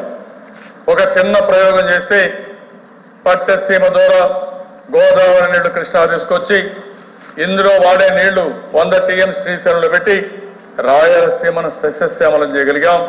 ఈరోజు ఒకటే నా నమ్మకం, వ్యవసాయంలో స్టెబిలిటీ తీసుకొచ్చాం. భవిష్యత్తులో తప్పకుండా ఈ ప్రాజెక్టులు పూర్తి చేస్తే ఈ రాష్ట్రంలో కరువు అనే మాట ఉండదు. రాయలసీమ బ్రహ్మాండంగా ముందుకు పోయే పరిస్థితి వస్తుంది. మనం ఈ యాంగిల్లో ముందుకు పోతే దిశ ఈ సంవత్సరం కూడా 2-3 లిఫ్ట్ ఇరిగేషన్ పురుషోత్తపట్నం పూర్తి చేశాం. చింతలపూడి పూర్తి చేస్తున్నాం. దీనివల్ల దగ్గర 200 టీఎంసీ నీళ్లు మనం వాడుకునే పరిస్థితి వస్తుంది. అధ్యక్ష, ఈరోజు నేను మనం కూడా చూస్తున్నాను, బీజేపీ మాట్లాడుతున్నారు, అక్కడక్కడ ఇంకా కొంతమంది మాట్లాడుతున్నారు. ఈ ప్రాజెక్టులో ఏదో అవినీతి జరిగిపోతుందని మాట్లాడతారు. ఎక్కడ జరిగిందో దశ ఈరోజు చూస్తే సాక్షి పేపర్లో మళ్ళా రాస్తాడు, భూసేకరణ అక్రమాలపై సిబిఐ వేయాలి. అంటే మీ ఉద్దేశం ఏంటని అడుగుతున్నాను. అంటే మీ ఉద్దేశం ఈ ప్రాజెక్టు రాకూడదు, తెలుగు జాతి బాగుపడకూడదు, కష్టాల్లో ఉండాలి, అడ్డంకులు సృష్టించాలి. ఆ రోజు కూడా నేను అడగలేదు అధ్యక్ష ఈ ప్రాజెక్ట్ని. ఆ రోజు నీతి ఆయోగ్ ఆలోచించి ఇది రాష్ట్రానికి సంబంధించిన ప్రాజెక్టు, కేంద్ర ప్రాజెక్టులన్నీ కూడా ఇప్పటికి ఏమీ పూర్తి కావడం లేదు. ఈ ప్రాజెక్టు పూర్తి కావాలంటే అది రాష్ట్రం వల్లనే సాధ్యమనే ఉద్దేశంతో ఆ రోజు కేంద్ర కేబినెట్కి రికమెండ్ చేసి మనకి ఇచ్చారు అధ్యక్ష. ఈరోజు మీరు చూస్తే అధ్యక్ష చాలా ప్రాజెక్టులు ఉన్నాయి. కుస్లీ డ్యామ్ ప్రాజెక్ట్ ఇంతవరకు 1 పైసా ఖర్చు పెట్టలా. నోయా డిహింగ్ డ్యామ్ ప్రాజెక్ట్ అరుణాచల్ ప్రదేశ్లో 1 పైసా ఖర్చు పెట్టలా. ఉప్పర సియాంగ్ ప్రాజెక్ట్ అరుణాచల్ ప్రదేశ్లో అదే మాదిరిగా ఉంది. రేణుకా డ్యామ్ ప్రాజెక్ట్ హిమాచల్ ప్రదేశ్లో అంతే. జిమ్సా హెచ్ఈ ప్రాజెక్ట్ హిమాచల్ ప్రదేశ్లో 1 పైసా ఖర్చు పెట్టలేదు. కిషోర్ మల్టీపర్పస్ ప్రాజెక్ట్ హిమాచల్ ప్రదేశ్ ఉత్తరాఖండ్లో 1 పైసా ఖర్చు పెట్టలేదు. ఏ ప్రాజెక్ట్ కూడా 1-2 తప్ప. తేస్లా బ్యారేజ్ ప్రాజెక్ట్ వెస్ట్ బెంగాల్లో 178 కోట్లు ఖర్చు పెట్టారు. ఇంకో పక్కన సారియో నిహర్ పరియోజన ఉత్తరప్రదేశ్లో 1,159 కోట్లు ఖర్చు పెట్టారు అధ్యక్ష. మొత్తం జాతీయ స్థాయిలో 16 ప్రాజెక్టులుంటే ఈ 16 ప్రాజెక్టులో ఏది పూర్తి కాకుండా ఉంటే ఈ ప్రాజెక్టు మనకి ఇచ్చిన తర్వాత సెట్ చేసి మొన్న కొన్ని అడ్డంకులు వచ్చాయి. అడ్డంకులు లేకపోయి ఉంటే 18కంతా నీళ్లు గ్రావిటీతో వచ్చేటివి. ఇప్పుడు 1 ఇయర్ ఆలస్యమైంది. 2019కి ఎట్టి పరిస్థితిలో గ్రావిటీతో నీళ్లు తీసుకురావాలని ఈ ప్రభుత్వ దృఢ సంకల్పంతో ఉన్నాం. 2019కి డిసెంబర్కి అంతా టోటల్గా ప్రాజెక్టు పూర్తి చేయాలనుకుంటే అప్పుడే కుట్రలు కూడా ప్రారంభమయ్యే పరిస్థితి వచ్చాయి అధ్యక్ష. వీళ్ళు ఒక పక్కన మాట్లాడితే నిన్న ఒక పక్కన ఈయన కూడా మాట్లాడుతూ పవన్ కళ్యాణ్ మాట్లాడుతూ ఒక జాతీయ ప్రాజెక్ట్ పోలవరం ప్రాజెక్ట్ అనేది దానికి మీరు కేంద్ర ప్రభుత్వంతో మాట్లాడుకుని మీరు దీన్ని ప్రైవేట్ కాంట్రాక్ట్ ఇప్పించుకున్నప్పుడు ముంపు మండలాల్ని ప్రెసిడెంట్ ద్వారా ఆర్డర్ చేసి ఇప్పించుకున్నప్పుడు హైకోర్టు ఎందుకు తీసుకెళ్ళని చెప్పి మాట్లాడుతున్నారు అధ్యక్ష. అంటే మీరు అవగాహన నుండి మాట్లాడుతున్నారా, అవగాహన లేకుండా మాట్లాడుతున్నారా, ఏ విధంగా చేయాలని మీరు ఆలోచిస్తున్నారు? అంటే ఈ ప్రాజెక్టు కోసం అక్కడ కాంట్రాక్టర్ కూడా ఎవరైతే ఇప్పుడు వచ్చారో పాత రేట్ల కోసం కొత్తగా వచ్చిన ఎస్టిమేట్స్ ప్రకారం పాత రేట్లే ఇస్తున్నాం, అతనికి లాభాలు రావు. కానీ ఈ రాష్ట్రంలో నేను ఇక్కడి నుంచే వచ్చాను, ఈ ప్రాజెక్టు పూర్తి చేస్తే నాకు కూడా ఒక మంచి పేరు వస్తుంది అనే ఉద్దేశంతో ముందుకొస్తే, ఇది కూడా నేను డిసైడ్ చేసింది కాదు, కేంద్ర ప్రభుత్వం కూడా ఇన్వాల్వ్ అయ్యి, అటు కేంద్ర ప్రభుత్వంలో ఉండే అధికారులు, రాష్ట్ర ప్రభుత్వ అధికారులు, అటు మంత్రి, ఇటు మేము అందరూ అంగీకారం చేసిన తర్వాత వాళ్ళు పనిచేస్తా ఉంటే ఇలాంటి విషయాలు మాట్లాడడం ఏమాత్రం సబబు అధ్యక్ష? ఈరోజు ఈ రాష్ట్ర ప్రయోజనాలు ఆశించే ప్రతి ఒక్క వ్యక్తి చేయాల్సిన పని పోలవరం రావాలి. పోలవరం ఆంధ్రప్రదేశ్కు ఒక వరం. ఈ ప్రాజెక్టు సాధించుకోవడం మనందరి బాధ్యతగా ముందుకు పోవడం తప్ప ఎవరైనా సరే ఈ ప్రాజెక్టు విషయంలో ఇలాంటి లేనిపోని అనుమానాలు క్రియేట్ చేయడం, అపోహలు సృష్టించడం, అడ్డంకులు సృష్టించడం చేస్తే మాత్రం చాలా తీవ్రంగా ఉంటుంది దిశ. ఎట్టి పరిస్థితుల్లో ఈ ప్రాజెక్టు మనకందరూ కూడా ఒక జీవనాడి. ప్రజలందరూ కూడా దీన్ని ఆశగా ఎదురు చూస్తున్నారు, ఆతృతతో ఉన్నారు. మొన్న కృష్ణా డెల్టా అయితే ఆ నీళ్లు వచ్చిన తర్వాత ఎంత ఆనందపడ్డారంటే, మాకు దిగుబడి పెరిగింది, పంట ఎక్కువ వచ్చింది, సకాలంలో పంట వచ్చిందని రైతులు ఎంత పండుగ చేసుకునే పరిస్థితి వస్తే, మీ రాజకీయ ప్రయోజనాల కోసం దారుణమైనటువంటి పరిస్థితులు సృష్టించి లేనిపోని అడ్డంకులు సృష్టించాలనుకుంటున్నారు. ఇది మంచిది కాదని కూడా వీళ్ళు హెచ్చరిస్తున్నారని చెప్పి కూడా నేను మీకు తెలియజేస్తున్నాను. అదే సమయంలో దిశ ఈ ప్రాజెక్టుకు రావాల్సింది 58,000 కోట్ల రూపాయలు ఎస్టిమేట్స్ అనే DPR2 ఇచ్చాం. 16,000 కోట్లు పోతే 42,000 కోట్లు అవుతుంది. అందులో కూడా మొత్తం లెక్కేసుకుంటే 55 కోట్లు, 4,000 కోట్లు పవర్ ప్రాజెక్ట్ వస్తుంది. అది మనమే పెట్టుకుంటున్నాం. ఒక్క ల్యాండ్ ఎక్విజిషన్కే దగ్గర రీహాబిలిటేషన్, ల్యాండ్ ఎక్విజిషన్ 33,000 కోట్లు అవుతుందని చెప్పి కూడా నేను మీకు తెలియజేస్తున్నాను. ఇంకో పక్కన దిశ ఈరోజు స్పెషల్ ప్యాకేజ్ నేను ముందే చెప్పాను. ఆ రోజు ప్రధానమంత్రి చెప్పింది ఒక ప్యాకేజ్, ఇప్పుడు మన వాళ్ళు ఇచ్చింది చూస్తే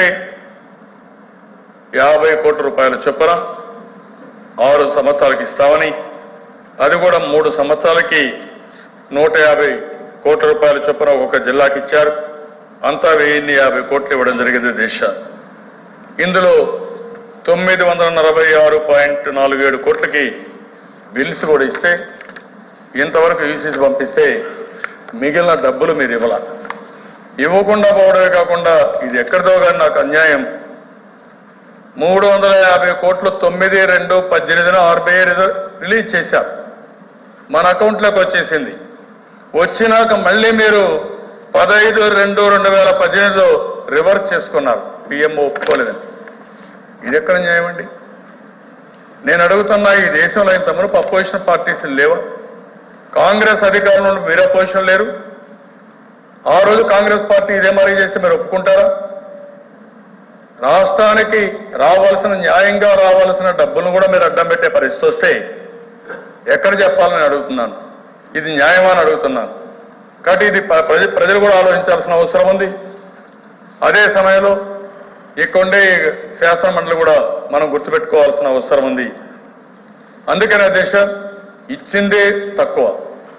నేను మళ్ళీ డిమాండ్ చేస్తున్నా, ఆ రోజు రాజ్యసభలో ఏదైతే స్పిరిట్ ఇచ్చారో ఆ స్ఫూర్తికి అనుగుణంగా మీరు డబ్బులు రిలీజ్ చేయాల్సిన అవసరం ఉంది. ఈ బ్యాక్వర్డ్ డిస్ట్రిక్ట్స్ కమిటీకి అని చెప్పి కూడా డిమాండ్ చేస్తున్నాను. రైల్వే జోన్ ఇప్పుడు మాట్లాడుతున్నారు, ఇస్తామంటున్నారు. చట్టంలో ఏం పెట్టారు? 6 నెలల లోపల ఫీజిబిలిటీ ఎస్టాబ్లిష్ చేసి రైల్వే జోన్ ఇవ్వాలంటే 4 సంవత్సరాల తర్వాత మేము ఆలోచిస్తున్నాం, ఈ రోజు రేపిస్తాం అని మీరు మాట్లాడుతున్నారంటే ఈ విధంగా సబబని మిమ్మల్ని అడుగుతున్నాం. నిన్న మొన్న ఒరిస్సా ఎంపీలు కూడా చెప్పేశారు, మొన్నటి వరకు ఒరిస్సా గవర్నమెంట్తో సంప్రదించాలని చెప్పారు. దేశం నాకైతే ఆశ్చర్యం వేస్తుంది. ఎప్పుడూ ఎవరితో సంప్రదించలేదు. మమ్మల్ని సంప్రదించి వేరే రాష్ట్రాల్లో జోన్స్ పెట్టారా మీరు? ఈరోజు మీరు మాతో వాళ్ళు సంప్రదించి మాకు ఇవ్వడానికి మనం ఆ విషయం అడుగుతున్నాం. కనీసం అక్కడుండే ఎమ్మెల్సీ ఎలక్షన్లో చెప్పారు, మాధవ్ గారు కూడా చెప్పారు, నేను ఇప్పిస్తాను సార్ అని. ఇప్పుడు ఏం చేశారు అడుగుతున్నా. ఇంకెన్నేళ్ళు కావాలి మీకు? ఎన్నేళ్ళు ఇస్తారా మీకు? ఇంకొక సంవత్సరం ఉండేది, ఆఫ్టర్వర్డ్స్ ఇచ్చే పరిస్థితి లేదు. కాబట్టి గుర్తుపెట్టుకోవాల్సిన దశ, చెప్పిన మాట నిలబెట్టుకోవాలి. సరైన సమయంలో ఇచ్చే పరిస్థితి ఉంటే ప్రజలు హర్షిస్తారు తప్ప మాయ మాటలు చెప్పి ప్రజలను మభ్య పెడితే మాత్రం ప్రజలు ఒప్పుకునే పరిస్థితి ఆ విషయం గుర్తుపెట్టుకోవాలి. అందుకే దేశ దీని విషయంలో రాజీ లేదు. ఇంకో పక్కన మీరు చూస్తే దేశ green field crude oil refinery and petrochemical complex యాక్ట్లో పెట్టారు. ఇమ్మని అడుగుతున్నాం. ఇప్పుడు మీరేమంటున్నారు? 14% IRR ఇవ్వాలని. అంటే IRR 14% ఇచ్చాడు అంటే మీరు ఇవ్వడం ఏంటంటే ప్రైవేట్ పెడతాడు. ఎక్కడికి పోతున్నారు మీరు? ఇది కమర్షియల్ వెంచర్. మీరు ఎందుకు పెట్టారు? ఆదాయం గవర్నమెంట్ ఆఫ్ ఇండియాకి ఎక్కువ డబ్బులు వస్తుంది. 7,000 కోట్ల రూపాయలు ఫారిన్ ఎక్స్చేంజ్ రిజర్వ్స్ మిగులుతాయి. 1,750 కోట్ల రూపాయలు ప్రతి సంవత్సరం గవర్నమెంట్ ఆఫ్ ఇండియాకి వస్తాయి. ఏం 4 ఏళ్లు మీ ఆదాయాన్ని పోగొట్టుకుని ఇవ్వలేరు? ఇది ఓన్లీ నోషనల్ ఇన్కమ్. ఆ ప్రాజెక్ట్ రాకపోతే ఇన్కమే రాదు. అలాంటప్పుడు ఆ ప్రాజెక్ట్ పెట్టడానికి ఒక 4 సంవత్సరాల ఆదాయం మాది కాదనుకుని మీరు ఆ వచ్చే డబ్బులు కానీ మీ కంపెనీ నాకిమ్మనలేదు. SPCL GAIL government of India public undertakings ఆ కంపెనీలకు ఇవ్వండి, వాళ్ళు పెడతారు. అది నన్నిమ్మంటారు. అంటే నన్నిమ్మంటే మీరు ఇచ్చే 14% IRR నాకెందుకండి? ఇంకొకటి పిలిచి ప్రైవేట్ వాళ్ళు వచ్చి పెడతారు కావాలంటే. ఆ విషయమే నేను అడుగుతున్నాను దేశ. ఇది సబబు కాదు. అదే రాజస్థాన్లో 12%కి ఇచ్చారు. ఒక రాష్ట్రంలో ఒక దీనికి ఇచ్చి మీరు చట్టంలో పెట్టిన దగ్గర ఎక్కువ ఇవ్వాలంటే ఏ విధంగా సబబు అని అడుగుతున్నా. దీనిపైన ఇమ్మీడియట్గా వీళ్ళు డెసిషన్ తీసుకుని మనకి ఇవ్వాల్సిన అవసరం ఉందని చెప్పి కూడా నేను మీకు తెలియజేసుకుంటున్నాను. ఇంకో పక్కన దేశ మన అమరావతిని నేను ఉంటే చెప్పాను వీళ్ళు ఇచ్చిన డబ్బులన్నీ. అదేశ ఒక్క విషయం ఆలోచిస్తే 33,000 ఎకరాలు భూమి ఇచ్చారు. అదేశ 33,000 ఎకరాలు భూమి, 40,000 కోట్ల రూపాయలు విలువ చేసే భూమి అమరావతిలో ఇస్తే ఈరోజు గవర్నమెంట్ తీసుకొచ్చే పరిస్థితికి వచ్చారు. ఏపీ అసెంబ్లీ సీట్ల అధ్యక్ష ఒక్క పైసా ఖర్చు లేదు. వీళ్ళ ఆలోచన విధానం నాకు అర్థం కాదు. అటు తెలంగాణ గవర్నమెంట్ కావాలన్నారు, ఇటు ఆంధ్రప్రదేశ్ గవర్నమెంట్ కావాలన్నారు. దేనికి పెట్టారు? ఎక్కువ నెంబర్ ఆఫ్ సీట్స్ ఉంటే స్టెబిలిటీ ఉంటుందని. తక్కువ నెంబర్ ఆఫ్ సీట్స్ ఉంటే స్టెబిలిటీ ఉండదు, సుస్థిరత ఉండదు.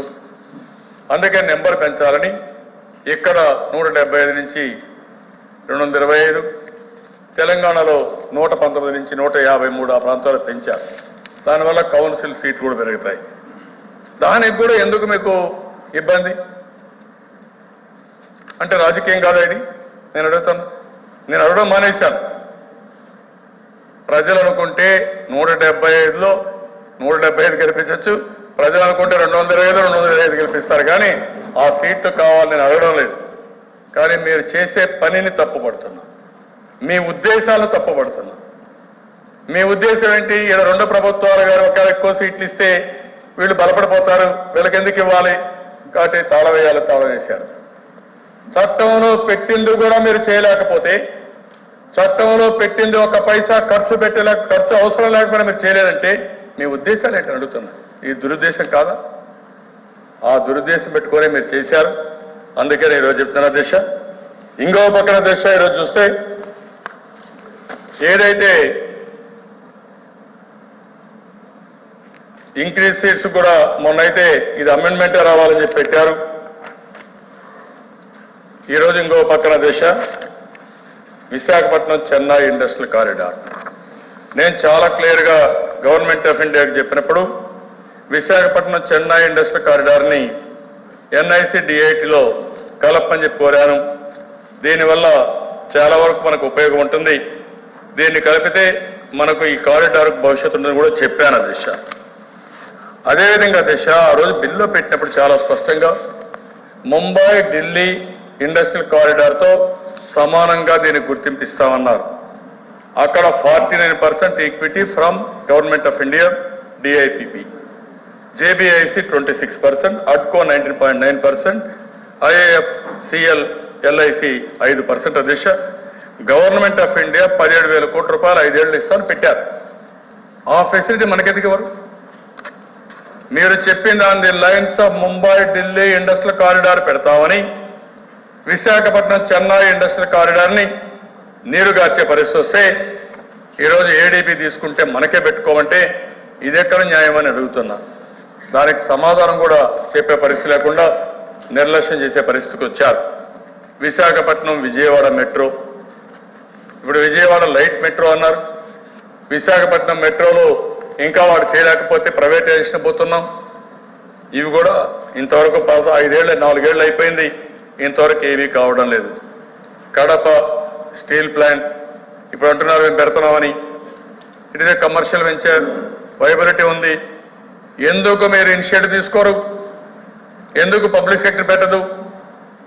పబ్లిక్ సెక్టర్ పెడితే లిటిగేషన్ ఉండదు. అవసరమైతే కాస్త కోస్త ఐరన్ ఓర్ కావాలంటే పక్క రాష్ట్రాల నుంచి కూడా తెప్పించుకోవచ్చు. కానీ కాలయాపన చేసి డిపిఆర్ రిపోర్ట్లని, ఎక్స్పర్ట్ల కమిటీలని 1, 2, 3, 5 రిపోర్ట్లు ఇచ్చారు. ఇంతవరకు కూడా మీరు ప్రారంభించే పరిస్థితి. ల్యాండ్ ఉంది, వాటర్ ఇస్తా ఉన్నాం, కరెంట్ ఇస్తా ఉన్నాం, మీకేం కావాలంటే పర్మిషన్స్ 21 డేస్లో ఇస్తాం. ఎందుకు స్టీల్ ఇండియా, ఎందుకు అక్కడ కడపలో స్టీల్ ఫ్యాక్టరీ పెట్టరో మీరు చెప్పాల్సిన అవసరం ఉందని చెప్పి కూడా డిమాండ్ చేస్తున్నా. What is your constraint? ఎన్నేళ్ళు కావాలి మీకు? ఈరోజు మమ్మల్ని విమర్శించేదానికి మాత్రం, మా మీద రెచ్చగొట్టడానికి మాత్రం మీకు శక్తి ఉంది. ఆ శక్తిని ఎందుకు ఈ ప్రాజెక్టు మీద ఖర్చు పెట్టలేదని అడుగుతాను నేను. ఆ విషయం వీళ్ళు సమాధానం చెప్పాల్సిన అవసరం ఉంది దేశ. ఇంకో పక్కన Amaravati connectivity, rail and road చేస్తా ఉన్నారు. అయితే ఇది కూడా చాలా వరకు పీపీపీ మాడ్యూల్లో వస్తున్నాయి. ఇంకా మనం చేయాల్సి చాలా ఉన్నాయి. అదే మరి అమరావతి ఔటర్ రింగ్ రోడ్డు కానీ, అమరావతి అనంతపూర్ ఎక్స్ప్రెస్ వే కానీ, ఇవన్నీ మనమే ల్యాండ్ కూడా తీసుకోమని చెప్పే పరిస్థితికి వచ్చారు. దాన్ని కూడా గవర్నమెంట్ ఆలోచించి, ఎందుకంటే ప్రాజెక్టు ముఖ్యం కాబట్టి ముందు నెగోషియేట్ చేస్తున్నాం. అవసరమైతే అది కూడా ఇవ్వడానికి కూడా ఒక స్టేజ్లో సిద్ధపడే పరిస్థితికి వచ్చాం. మొత్తం 11 ఎడ్యుకేషన్ ఇన్స్టిట్యూషన్స్ మీరు ఏం చేశారంటే 9 శాంక్షన్ చేశారు. 2 ఇంతవరకు సెంట్రల్ యూనివర్సిటీ, ట్రైబల్ యూనివర్సిటీ శాంక్షనే చేయలేదు. ఎంత డబ్బులు ఖర్చు పెట్టారు? ఐఐటి తిరుపతి. ఎందుకంటే 10 సార్లు చెప్తున్నాను, అందరికి ఒక ఐడియా ఉండాలి, రాష్ట్ర ప్రజానికి ఒక ఐడియా ఉండాలి. ఇప్పుడు చేసే తప్పుడు ప్రచారానికి కూడా ఒక అర్థం ఉండాలని చెప్పి ఉద్దేశంతోనే ఇవన్నీ చెప్తున్నాను. ఐఐటి తిరుపతి అయితే 3,150 కోట్లు కావాల్సి వస్తే 566 ఎకరాలు భూమి ఇస్తే ఇప్పటికి వీళ్ళు ఇచ్చింది 150 కోట్ల అధ్యక్ష. 65, 50, 115 కోట్లు ఇచ్చారు అధ్యక్ష. ఎన్ఐటి తాడేపల్లిగూడెంకి 460 కోట్లు కావాల్సి వస్తే 173 ఎకరాలు ఇస్తే ఇప్పటికి ఇచ్చింది 110 కోట్ల అధ్యక్ష. ఐఐఎం విశాఖపట్నం 691 కోట్లు కావాల్సి వస్తే 242 ఎకరాలు ల్యాండ్ ఇస్తే, అదే మరి ఇంకొక పక్కన ఇప్పటికి ఇచ్చింది 84 కోట్లు ఇచ్చారు అధ్యక్ష. ఐజర్ తిరుపతి 1613 కోట్లు కావాల్సి వస్తే 255 ఎకరాలు ఇస్తే వీళ్ళు ఇచ్చింది దగ్గర 111 కోట్లు ఇచ్చారు అధ్యక్ష. సెంట్రల్ యూనివర్సిటీ అనంతపురికి 10 కోట్లు మాత్రం పెట్టారు. ల్యాండ్ కావాలంటే 490 కోట్లు ఇచ్చాం. 1100 కోట్లు ఖర్చు పెట్టాలి. ఐఐపి 655 కోట్లు కావాలి, 202 ఎకరాలు ఇచ్చాం. ఇప్పటికీ 85 కోట్లు మాత్రం ఇచ్చే పరిస్థితికి వచ్చారు ఇన్ని సంవత్సరాలుగా. అగ్రికల్చర్ యూనివర్సిటీ, సెంట్రల్ యూనివర్సిటీ అన్నారు, 15 కోట్లు ఖర్చు పెడతామన్నారు, 110 ఎకరాలు ఇచ్చాం. దీనికి ఇప్పుడు ఇచ్చింది 135 కోట్లు ఇచ్చారు. అదే సమయంలో దీన్ని స్టేట్ యూనివర్సిటీ చేసి తప్పించుకోవాలని చూస్తున్నారు. అదే సమయంలో బీహార్లో అగ్రికల్చర్ యూనివర్సిటీ సెంట్రల్ లెవెల్లో ఇచ్చారు. ఎందుకు ఈ వివక్షతను అడుగుతున్నా? మీరు ఎక్కడా ఇవ్వకపోతే ఇవ్వలేరు, కానీ మీరు బిల్లులో పెట్టి ఒక రాష్ట్రానికి ఇచ్చి ఈ రాష్ట్రానికి ఇవ్వడానికి మాత్రం మీకు మొహమాటాలు ఎందుకు అడ్డు వస్తున్నాయి? ఎందుకు మీరు అడ్డుపడుతున్నారో మీరే చెప్పాల్సిన అవసరం ఉందని చెప్పి కూడా నేను మీకు తెలియజేస్తున్నాను. అదే మరి ఇంకొక పక్క చూస్తే అధ్యక్ష,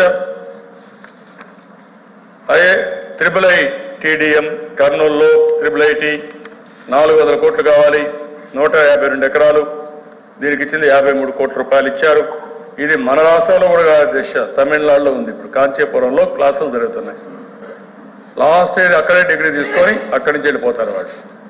ఇది ఎక్కడ న్యాయం అధ్యక్ష? ఇంకో పక్కన all India institute of medical science 1618 కోట్లు కావాలి, ఇప్పటికి పెట్టింది 54 కోట్లు ఇచ్చారు. అదే మాదిరిగా 180 ఎకరాలు ల్యాండ్ ఇచ్చాం, బెస్ట్ ల్యాండ్ ఇచ్చాం, మనం పోయి చూసి వచ్చారు. ఈ రేషియోలు అయితే ఎన్ని సంవత్సరాల్లో పూర్తి చేస్తారు? ఒక 50 ఏళ్ళు చేస్తారా? ఎక్కడే పోతున్నామండి? ట్రైబల్ యూనివర్సిటీ 400 ఎకరాలు, 520 ఎకరాలు ఇచ్చాం, 10 కోట్లు ఇచ్చారు. NIDM విజయవాడ 70.87 కోట్లు కావాలి, దీనికి 10 ఎకరాలు కావాలంటే ఇచ్చాం, 10 కోట్లు ఇచ్చారు అధ్యక్ష. మొత్తం చూస్తే అధ్యక్ష 11,672 కోట్ల రూపాయలు కావాలి మొత్తం ఎస్టిమేషన్. 2,912 ఎకరాలు ల్యాండ్, 2,912 ఎకరాలు ల్యాండ్ ఇచ్చాం. కాంపౌండ్ వాళ్ళకి గవర్నమెంట్ ఆఫ్ ఆంధ్రప్రదేశ్ 132 కోట్లు ఇచ్చాం. వీళ్ళు ఇచ్చింది 576 కోట్ల రూపాయలు ఇప్పుడు రిలీజ్ చేశారు అధ్యక్ష. అంటే మీకు దీన్ని బట్టి చూస్తే మీరు ఏ విధంగా చేస్తున్నారో ఒక ఐడియా మీకు వస్తుంది అధ్యక్ష. అది వీళ్ళు చేసే పని. ఈరోజు ఇంకో పక్కన చూస్తే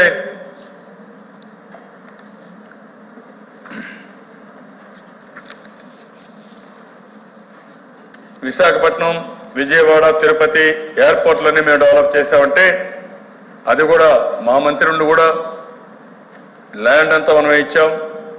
మొత్తం విజయవాడ ఎయిర్పోర్ట్కి అయితే 698 ఎకరాలు, ఎక్కడ ఇచ్చోట్రే 700 ఎకరాలంటే 2 కోట్లు వేసుకుంటే 1400 కోట్ల రూపాయలు విలువ చేసే భూమిని కనీసం 2 కోట్లు వేసుకుంటే అధ్యక్ష వాళ్ళకందరికి ఇక్కడ ఇస్తున్నాం, ఆల్టర్నేట్ ల్యాండ్ ఇస్తున్నాం. అది పెద్ద ఎత్తున ఇచ్చాం. తిరుపతికి 732 ఎకరాలు ఇచ్చాం. రాజమండ్రికి 857 ఎకరాలు ఇచ్చాం.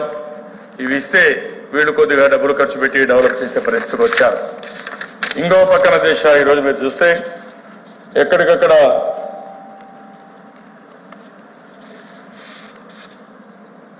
షేలావేడి కమిటీ కొంతవరకే పని అయింది. ఇది ఇంకా మొత్తం కూడా సెటిల్ అయ్యే పరిస్థితి లేదు. ఇంకో పక్కన షెడ్యూల్ 10 ఒకసారి చూస్తే దీనిపైన సుప్రీంకోర్టు కూడా పోయాం. హైయర్ ఎడ్యుకేషన్లో అన్యాయం జరిగిందని సుప్రీంకోర్టు కూడా ఒక డెసిషన్ ఇచ్చారు. ఆ డెసిషన్ ప్రకారం జనాభా ప్రాతిపదికన ఈ ఆస్తులు పంచుకోవాలని, గవర్నమెంట్ ఆఫ్ ఇండియాకి పోతే గవర్నమెంట్ ఆఫ్ ఇండియా మనకు సపోర్ట్ చేయకుండా మనకు ఇబ్బంది పెట్టే పరిస్థితి వచ్చారు అధ్యక్ష. ఏదైతే మనకు న్యాయం చేయాలనో న్యాయం చేసే పరిస్థితిలో గవర్నమెంట్ ఆఫ్ ఇండియా లేని పరిస్థితి వచ్చింది. దానివల్ల మళ్ళా సుప్రీంకోర్టు కంటెంప్ట్ కింద, రివిజన్ పిటిషన్ కింద మనం వెళ్లే పరిస్థితికి వచ్చాం. కనీసం కూర్చొని 2 రాష్ట్రాల మధ్య సమన్వయం చేసి సమస్యను పరిష్కారం చేయడానికి కూడా గవర్నమెంట్ ఆఫ్ ఇండియాకి సమయం లేదంటే ఏం చెప్పాలో నాకైతే అర్థం కావడం లేదు అధ్యక్ష. ఇంకో పక్కన ఏపీ భవన ఆస్తులు అట్నే ఉన్నాయి, అది కూడా పరిష్కారం కాలేదు. అనామలీ ఇన్ ట్యాక్సేషన్, ఇందులో కూడా చూస్తే 3,820 కోట్ల రూపాయలు, దీనికి కూడా సెట్ చేయాల్సిన అవసరం ఉంది. దీన్ని కూడా చేసే పరిస్థితి లేదు.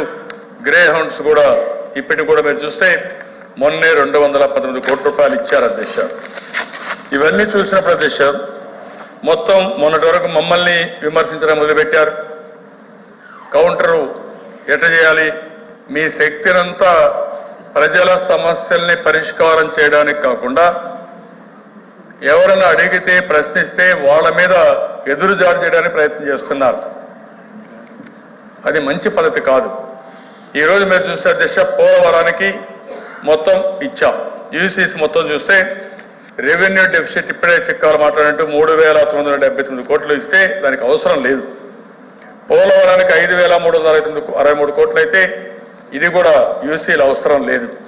ఇవన్నీ కూడా పీపీ అథారిటీ ఉంది, బిల్స్ వాళ్ళకి ఇస్తాం, వాళ్ళు వెరిఫై చేస్తారు, గవర్నమెంట్ ఆఫ్ ఇండియాకి పంపిస్తారు, మనకే డబ్బులు రావాలి. అమరావతికి 500 కోట్ల రూపాయలకి యూసీలు ఇచ్చాం. విజయవాడకు కూడా యూసీలన్నీ సబ్మిట్ చేయడం జరిగింది. అది కూడా మీరు చూస్తే 1,505 కోట్లు అమరావతికి ఇచ్చాం. విజయవాడకు 229.65 కోట్ల రూపాయలు యూసీలు ఇవ్వడం కూడా జరిగింది. బ్యాక్వర్డ్ డిస్ట్రిక్ట్ నేను చెప్పాను 946 కోట్లు ఇస్తే ఇంకా మనకి ఇచ్చి డబ్బులు ఇచ్చి మళ్ళా తీసుకున్నారు. మెట్రో రైలుకు 2.56 ఉంటే ఇచ్చేసాం. టోటల్గా 7,618 కోట్ల రూపాయలకు 19 కోట్ల రూపాయలకు యూసీలు ఇచ్చాం. మిగిలినటన్నీ కూడా పనులు అవుతానే ఆ యూసీలన్నీ సబ్మిట్ చేస్తున్నాం. డాక్యుమెంట్స్తో సహా నా దగ్గర ఉన్నాయి. ఎవరికి కావాలంటే వాళ్ళకి ఇస్తాను, ఆన్లైన్లో కూడా పెడతాం. కావాలని చెప్పి యూసీలు కూడా ఇవ్వలేదు, లెక్కలు కూడా చెప్పలేదు కాబట్టి మేము డబ్బులు ఇవ్వడం లేదని చెప్తే మాత్రం ఇది మంచిది కాదని చెప్పి మరొకసారి మీ ద్వారా ఈ సభ ద్వారా వారికి తెలియజేస్తాను అధ్యక్ష. ఇప్పుడు చాలా ప్రాజెక్టులు ఇచ్చారు మీరు. అహ్మదాబాద్ ప్రాజెక్ట్ అయితే మెట్రోకి 10,573 కోట్లు ఇచ్చారు. ఇంకొక పక్కన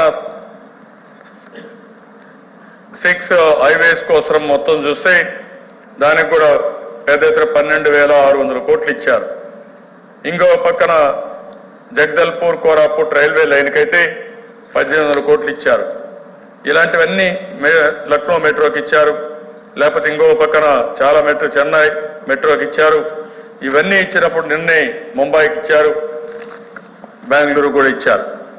నేను అందుకనే దిశ ఈరోజు అడిగేది, ఇక్కడంతా ఇచ్చినప్పుడు మనకెందుకు ఇవ్వరో మీరు ఒకసారి ఆలోచించాల్సిన అవసరం ఉందని చెప్పి కూడా నేను మీకు తెలియజేస్తున్నాను.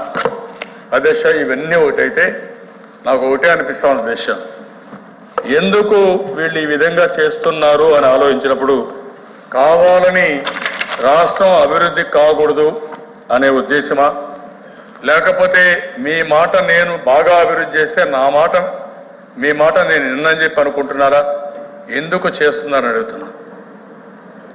ఈరోజు ఇంకొక పక్కన మీరు చూస్తే దిశ ఇవన్నీ కూడా డౌట్స్ ఎందుకంటే ఎక్కువ అయితే, ఇప్పుడు ఉదాహరణకు మన రాష్ట్రంలో అపోజిషన్ పార్టీ ఒకటి ఉంది.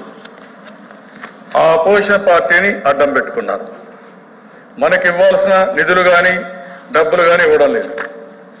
అదే అపోజిషన్ పార్టీస్ని ఎవరైతే డ్రామా ఆడుతున్నాడో వైఎస్ఆర్ కాంగ్రెస్ నాయకుడు, ఆయన ప్రధానమంత్రిని గెలిచాడు. మే 10, 2017లో గెలిచాడు. ఆయన ఏం చెప్తారంటే అధ్యక్ష, బీజేపీకి మేము ముందు నుంచి అన్ని వేళలా మద్దతుగా నిలుస్తున్నాం, ప్రజలకు మంచి చేసే పనులన్నింటికి మద్దతు ఇస్తున్నాం, రాష్ట్రపతి ఎన్నికల్లో తమ మద్దతు ప్రత్యేక హోదాతో ముడిపెట్టబోం, అన్కండిషనల్గా సపోర్ట్ చేస్తాం, ఆడ గెలిచేది బీజేపీనే కాబట్టి మేము కూడా సపోర్ట్ చేస్తున్నామని చెప్పే పరిస్థితికి వచ్చాం. ఇక్కడ ఒక విషయం గుర్తుపెట్టుకోవాల్సిన అవసరం ఉంది దిశ, ఎవ్రీ ఫ్రైడే కోర్టుకు వెళ్తారు. ఇది కూడా కోర్టుకు వెళ్ళారు, టీవీలో చూస్తారు మీరందరూ, A1, A2, A3, A4 వీళ్ళందరూ. మీరు ఏ విధంగా దీన్ని సమర్థిస్తారని అడుగుతున్నారు ప్రధానమంత్రిని. ఎప్పుడైతే ఒక అవినీతి పరులు ఈరోజు రాష్ట్రంలో ఎలాంటి వ్యక్తులు ఉన్నప్పుడు అలాంటి వ్యక్తుల్ని మీరు ఇంటర్వ్యూలు ఇచ్చి మీకు అవసరం ఉందా వాళ్ళ సపోర్టు, ఓకే, ఎందుకు తీసుకోవాల్సి వచ్చింది? ఇది అనైతికం కాదా? మీకు రాజకీయాల్లో ఇవన్నీ అవసరం వచ్చాయా? నీతివంతమైన పాలన ఏ విధంగా ఇవ్వగలుగుతారు మీరు? దానికి సమాధానం చెప్తారు. అలాంటప్పుడు మీరు అందరూ ఎక్స్పెక్ట్ చేసేది ఈ కేసులన్నీ మాఫీ కోసం ఎన్ని చేస్తున్నారని. ఇంకో పక్కన మీరు చేసే పనులు చూస్తారు దిశ, ఎవరికి నమస్కారం కూడా పెట్టరు వీళ్ళు.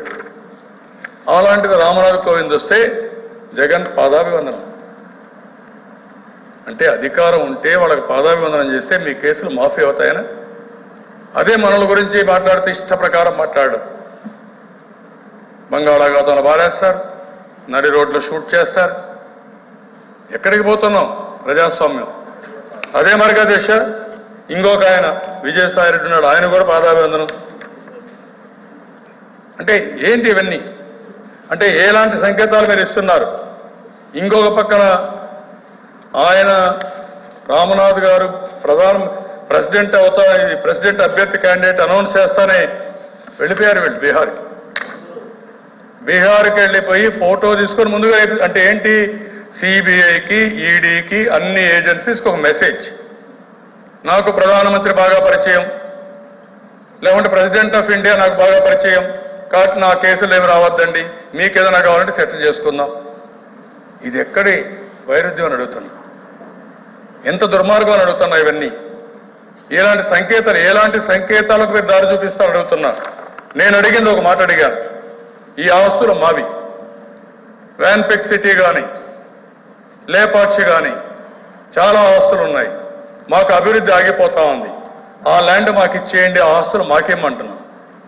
ఎంక్వైరీ ఈడీలో ఉంది, సిబిఐలో ఉంది, మీరు ఎంక్వైరీ చేసుకోండి, అంతేగాని మాకు ఆస్తులు ఇమ్మని చెప్పి ఎప్పటి నుంచి అడిగితే ఆస్తులు ఇవ్వడానికి మాత్రం మీకు మనసు రాలేదు, వీళ్ళు మాత్రం కలిసే పరిస్థితికి వచ్చారు. ఇంకో పక్కన దిశ మీరు చూస్తే ఈరోజు నిన్న కూడా మొన్న మీ అన్ని చెప్పిన తర్వాత రాష్ట్రపతి ఎన్నికైన అభ్యర్థికి ఇంటికి పోయి మళ్ళా మూమెంటోస్ ఇవ్వడం. ఇంకో పక్కన మధ్యప్రదేశ్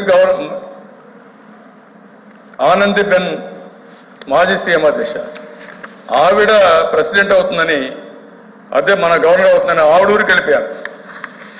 ఆవిడ కూడా అభినందించి వచ్చారు. ఆవిడ తర్వాత మధ్యప్రదేశ్కి వెళ్ళింది. అంటే ఇంకా ఒక పద్ధతి లేకుండా మీరు చేసే పనుల దిశ నిన్న ఎంత దుర్మార్గం అంటే దిశ ఇది CMO I'm sorry PMO Vaikapa MP Vijayasai Reddy బుధవారం పార్లమెంట్ ఆవరణలోని ప్రధానమంత్రి కార్యాలయంలో కూర్చొని విలేకరులతో దాగుడు మూతలాడారు. మధ్యాహ్నం 12:45 సమయంలో ఆయన వినీత్ రెడ్డి అనే యువకుడిని వెంటబెట్టుకుని ప్రధానమంత్రి వ్యక్తిగత కార్యదర్శి గదిలోకి వెళ్లారు. అనంతరం ఎంతసేపటికి బయటకు రాలేదు. దీంతో ఆయన లోపల ఉన్నారా లేదా అని చూడడానికి 2 విలేకరులు లోపలికి వెళ్లి తొంగి చూశారు. గదిలో ఒక చివరన కూర్చున్న విజయసాయిరెడ్డి విలేకరులు చూసి వారికి కనిపించకూడదన్నట్లుగా పక్క కొరిగారు. ఒక పాత్రికేయుడి చేతిలో ఫోన్ ఉండడం చూసి ఫోటోలు తీస్తున్నారన్న ఉద్దేశంతో మరింతగా దక్కున్నారు. పాత్రికేయులు బయటకు వచ్చిన కొద్దిసేపటికి విజయసాయిరెడ్డి పక్కన కూర్చున్న వినీత్ రెడ్డి ప్రధానమంత్రి కార్యాలయ సిబ్బంది బయటకు వచ్చి విలేకరుల కోసం వెతికి లోపలికి వెళ్ళిపోయారు. ఫోటోలు ఏమైనా తీశారా అని కనుక్కోవడానికి తర్వాత ప్రధానమంత్రి కార్యాలయ సిబ్బంది ఒక్కరే విలేకరుల దగ్గరికి వచ్చారు. మీరేమైనా లోపలికి వచ్చారా అని గద్దిస్తున్నట్లుగా ప్రశ్నించారు. లేదని సమాధానం చెప్పడంతో లోపలికి వెళ్ళిపోయారు. ఆ తర్వాత కూడా పలుమార్లు కార్యాలయ సిబ్బంది బయటకు వచ్చి పదే పాత్రికేయులను పరీక్షగా చూస్తూ లోపలికి బయటికి తిరగడం మొదలుపెట్టారు. అంటే ఏంటి సదీష్ ఇది?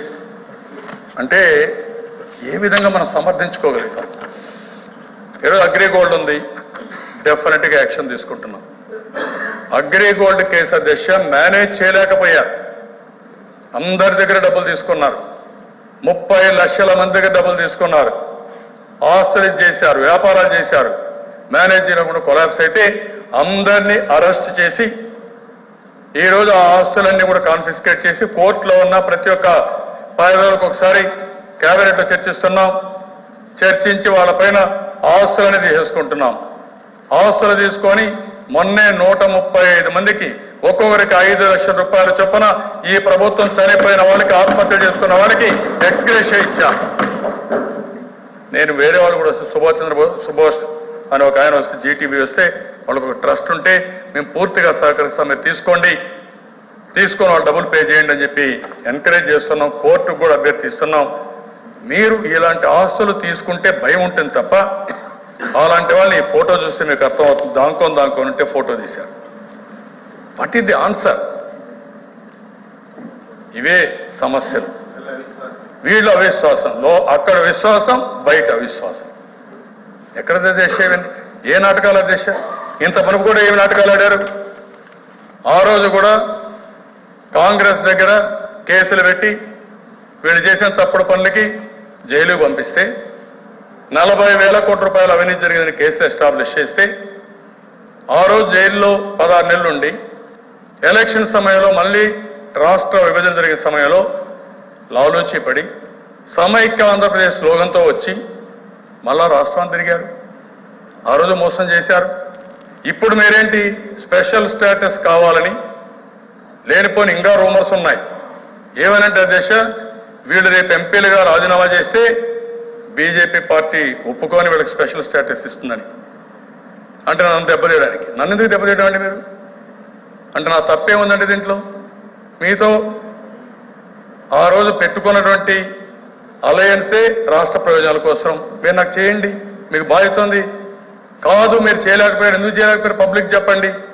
అంతేగాని నాకు కాకుండా వాళ్ళకి ఇస్తామంటే అంటే మీ ఉద్దేశం ఒకటి. అలాంటి వాళ్ళు ఉంటే మీ చెప్పు చేతుల్లో ఉంటారు, మీకు ఇబ్బందే లేదు. మీకు ఇబ్బందే లేదనమాట. కాబట్టి అని అనలేదు. ఆయన చెప్పుకుంటున్నాడు. నువ్వు ఏ మాదిరి చెప్తారు బ్రదర్? ఇవన్నీ ఇంట్లో కూర్చొని పిఎంఓ ఆఫీసులో కూర్చొని ఏం చెప్పుకుంటారు మీరు? భయపడాల్సిన అవసరం లేదు. కూర్చొని మాట్లాడు. మీరు చెప్పండి, మీకు ఇస్తారు, మైక్ ఇస్తారు, చెప్పండి. మీకు ఉన్నాయా లేదా? రాంగ్ సిగ్నల్స్ ఇస్తున్నారు, మీరు గుర్తుపెట్టుకోవాలి. రాంగ్ సిగ్నల్స్ ఇస్తున్నారు. నేరస్తుల్ని పిఎంఓ ఇంట్లో పెట్టుకునే పరిస్థితి వస్తే ఇంక దీనికి సమాధానం ఏం చెప్తారు? అవినీతి పైన ఎట్లా పోరాడతాం మనం? కాదయ్యా, ఇప్పుడు వినాలా మీరు? ప్లీజ్ ఇప్పుడు దీని పర్యవసానం ఏంటంటే ఇది రిజల్ట్ ఏం తెలుసా? అపెలెంట్ tribunal Prevention of Money Laundering Act at New Delhi, date of decision 13/2018. ఈ కేసు కూడా చూస్తే అధ్యక్ష MP PMLA 1732 Hyderabad 2015 stay, FPA PMLA 920 Hyderabad 2015. దీంట్లో మీరు ఇచ్చింది ఈ ట్రిబ్యునల్ అల్టిమేట్ గా ఏదైతే కాన్ఫిస్కేట్ చేశారో అది చెల్లదని మీరు ఇచ్చే పరిస్థితికి వచ్చారు. గుర్తుపెట్టుకోండి, ఇక్కడ బెనిఫిట్ వచ్చింది. Therefore without prejudice the attachment at least to an extent of 6,94,88,000 in the hands of Janani Infrastructure Private Limited is unconvict. The impinged order for the said attachment is modified so as the PEO.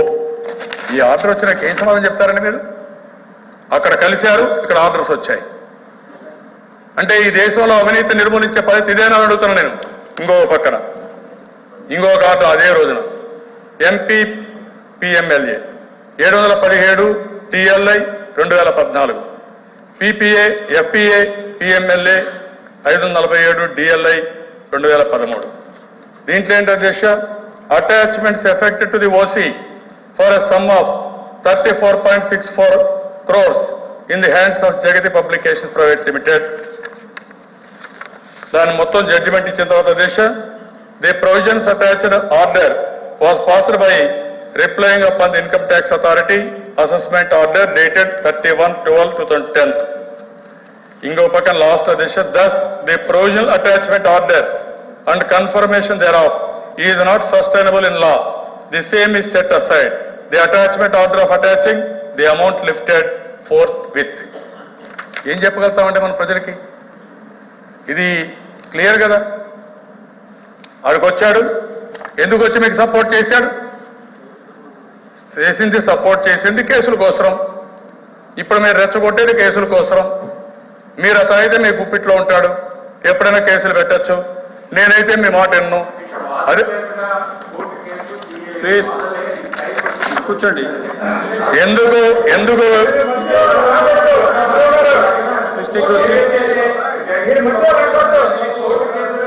మీకెందుకు please నేను అడిగేది ఒకటే దశ. మళ్ళీ మీరు argument చెప్పచ్చు, తప్పేం లేదు. నేను అడిగేది ఒకటే, ఎన్నికలప్పుడు కాంగ్రెస్ పార్టీ పైన ఏం తిట్టామండి మనందరం ఏం తిట్టాం? స్కామ్ కాంగ్రెస్ అన్నాం కదా, స్కామ్ ఇండియా అన్నాం కదా. ఇప్పుడు ఇలాంటి స్కామ్ ఉండే వాళ్ళ పక్కన పెట్టుకుంటే ఏమైనా వస్తుంది? దీన్ని సమాధానం ఎవరు చెప్తారు? మీరు కూడా ఆలోచించాలి కదా. మనం కూడా ఆలోచించకపోతే ఏమవుతుంది? ఆ రోజు చెప్పిన వాళ్ళు ఈరోజు కోర్టులో ప్రధానమంత్రిని ప్రెసిడెంట్ ను కలుస్తూ ఉంటే, ఒక వ్యక్తులు వచ్చి A1 A2 కలుస్తూ ఉంటే what is the signals we are giving? Wrong signals we are giving. ఎవడన్నా ఒక నేరస్తులు వచ్చి నన్ను కలిస్తే పబ్లిక్ ప్లేస్ లో కానీ ఇంట్లో కానీ ఏమని వెళ్తుంది? అండగా తీసుకుంటారు, లేనిపోని సమస్యలు వస్తాయి. అందుకని జాగ్రత్తగా ఉండాలి. ప్రధానమైన పదవుల్లో ఉండే మేము, ఉన్నతమైన పదవుల్లో ఉండే మనం ఎప్పటికప్పుడు జాగ్రత్తగా ఉంటే తప్ప మనకి సమస్యలు వస్తూ ఉంటాయి. ఆ విషయం అడుగుతున్నా. కొంతమంది అంటున్నారు నన్ను, నిన్న మొన్న ఒక ఆయన మాట్లాడాడు, ఎవరు పవన్ కళ్యాణ్ కూడా 20 కోట్లు ఎక్కడికి పంపించేశాడు. ఎక్కడ పంపిస్తారండి 20 కోట్లు ఒక కాన్స్టిట్యున్సీకి? నేను ప్రధానమంత్రిని 100 సార్లు అడిగాను, ఇప్పుడు అడుగుతాను. ఇప్పుడు కాదు, ఈయన రాకమునుపు కూడా నేను చెప్పాను వేరే గవర్నమెంట్ లో, ఈ దేశంలో 1000 రూపాయలు, 500 రూపాయలు, 2000 రూపాయలు రద్దు చేయాలి, మొత్తం డిజిటల్ కరెన్సీకి వెళ్ళాలి, అప్పుడే అవినీతి కంట్రోల్ అవుతుంది. ఇంకా మనకు ఇది ఆలోచన లేకపోతే ఎట్టండి? విదేశాల్లో డబ్బులు పెడుతున్నారు, డబ్బులు మారుస్తున్నారు, ఓట్లకు డబ్బులు ఇస్తున్నారు. ఎందుకు మనం డబ్బులు ఇవ్వాలండి ఓటర్లకి? ఈరోజు మనందరం కష్టపడి పనిచేస్తే మనం పనితనాన్ని చూసి ఓటేయాలి. ప్రజల్ని మభ్యపెట్టే పరిస్థితులు మనం వచ్చినప్పుడు ఏ విధంగా సపోర్ట్ చేసుకుంటారు? తెలుగుదేశం పార్టీ ఈ రోజు మాట్లాడడం లేదు, అపోజిషన్ ఉన్నప్పుడు కూడా చెప్పాం, మొత్తం డిజిటల్ కరెన్సీకి వెళదాం, నోట్లు రద్దు చేద్దాం, ఎక్కడ ఒక్క రూపాయి అవినీతి లేకుండా చేద్దాం, దేశ అభివృద్ధి కోసం ముందుకు పోదాం. నేను మాట్లాడుతూ ఉంటే నన్ను విమర్శించడానికి కొంతమంది ముందుకు వస్తున్నారు.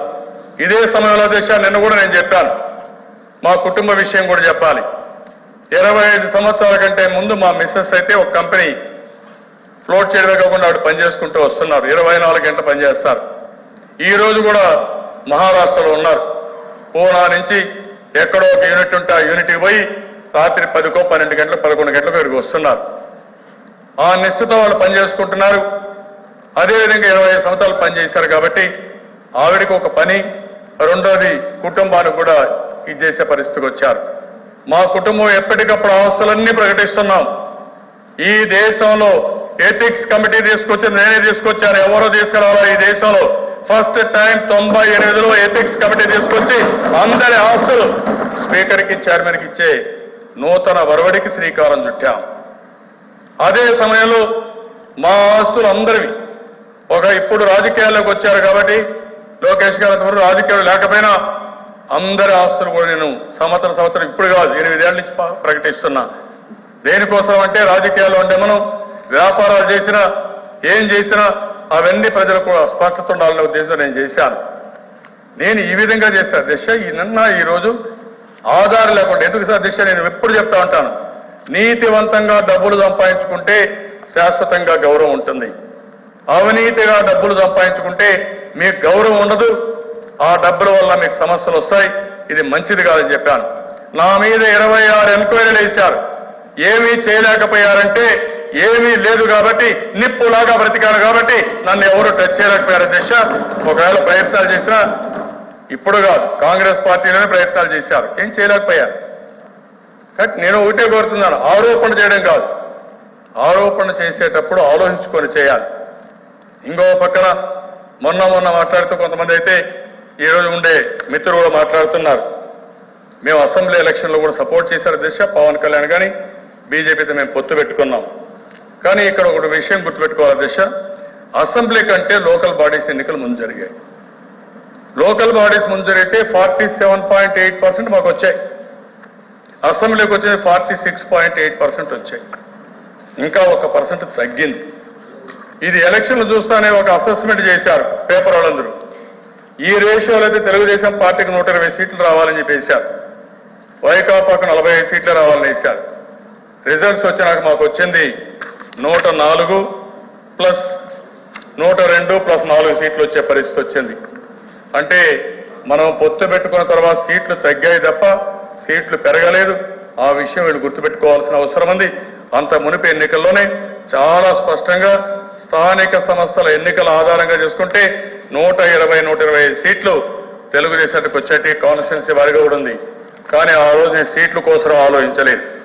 నేను ఆలోచించింది రాష్ట్రం కోసం ఆలోచించాను, ఈ రాష్ట్ర అభివృద్ధి కోసం ఆలోచించాను, దెబ్బతిన్న రాష్ట్రాన్ని ఆదుకునే కార్యక్రమాన్ని ఆలోచించాను. అదే ఈరోజు జరిగింది. ఏంటంటే మీరు సరిగా స్పందించలేదు కాబట్టి ఈరోజు మళ్ళీ విడిపోయే పరిస్థితికి వచ్చాం. ఆ విషయం మీరు గుర్తుపెట్టుకోవాల్సిన అవసరం ఉంది. నేను ఏ త్యాగమైతే చేశామో, ఏ రాజకీయాల కోసమైతే రాష్ట్రం కోసం ఆలోచించామో అది విఫలమైంది కాబట్టి ఈరోజు గట్టిగా అడిగే పరిస్థితిలో డిఫర్ అయ్యే పరిస్థితికి వచ్చామని చెప్పి కూడా మీకు తెలియజేస్తున్నా. ఇంకో పక్కన దిశ మొన్న మాట్లాడుతూ పవన్ కళ్యాణ్ గురు మాట్లాడారు. All of A sudden U turn తీసుకున్నాడు. 4 సంవత్సరాలు నేను మంచోడు కనపడ్డాను, ఇమ్మీడియట్గా నేను చెడ్డోడు కనపడుస్తున్నాను. నేను 3 మాటలు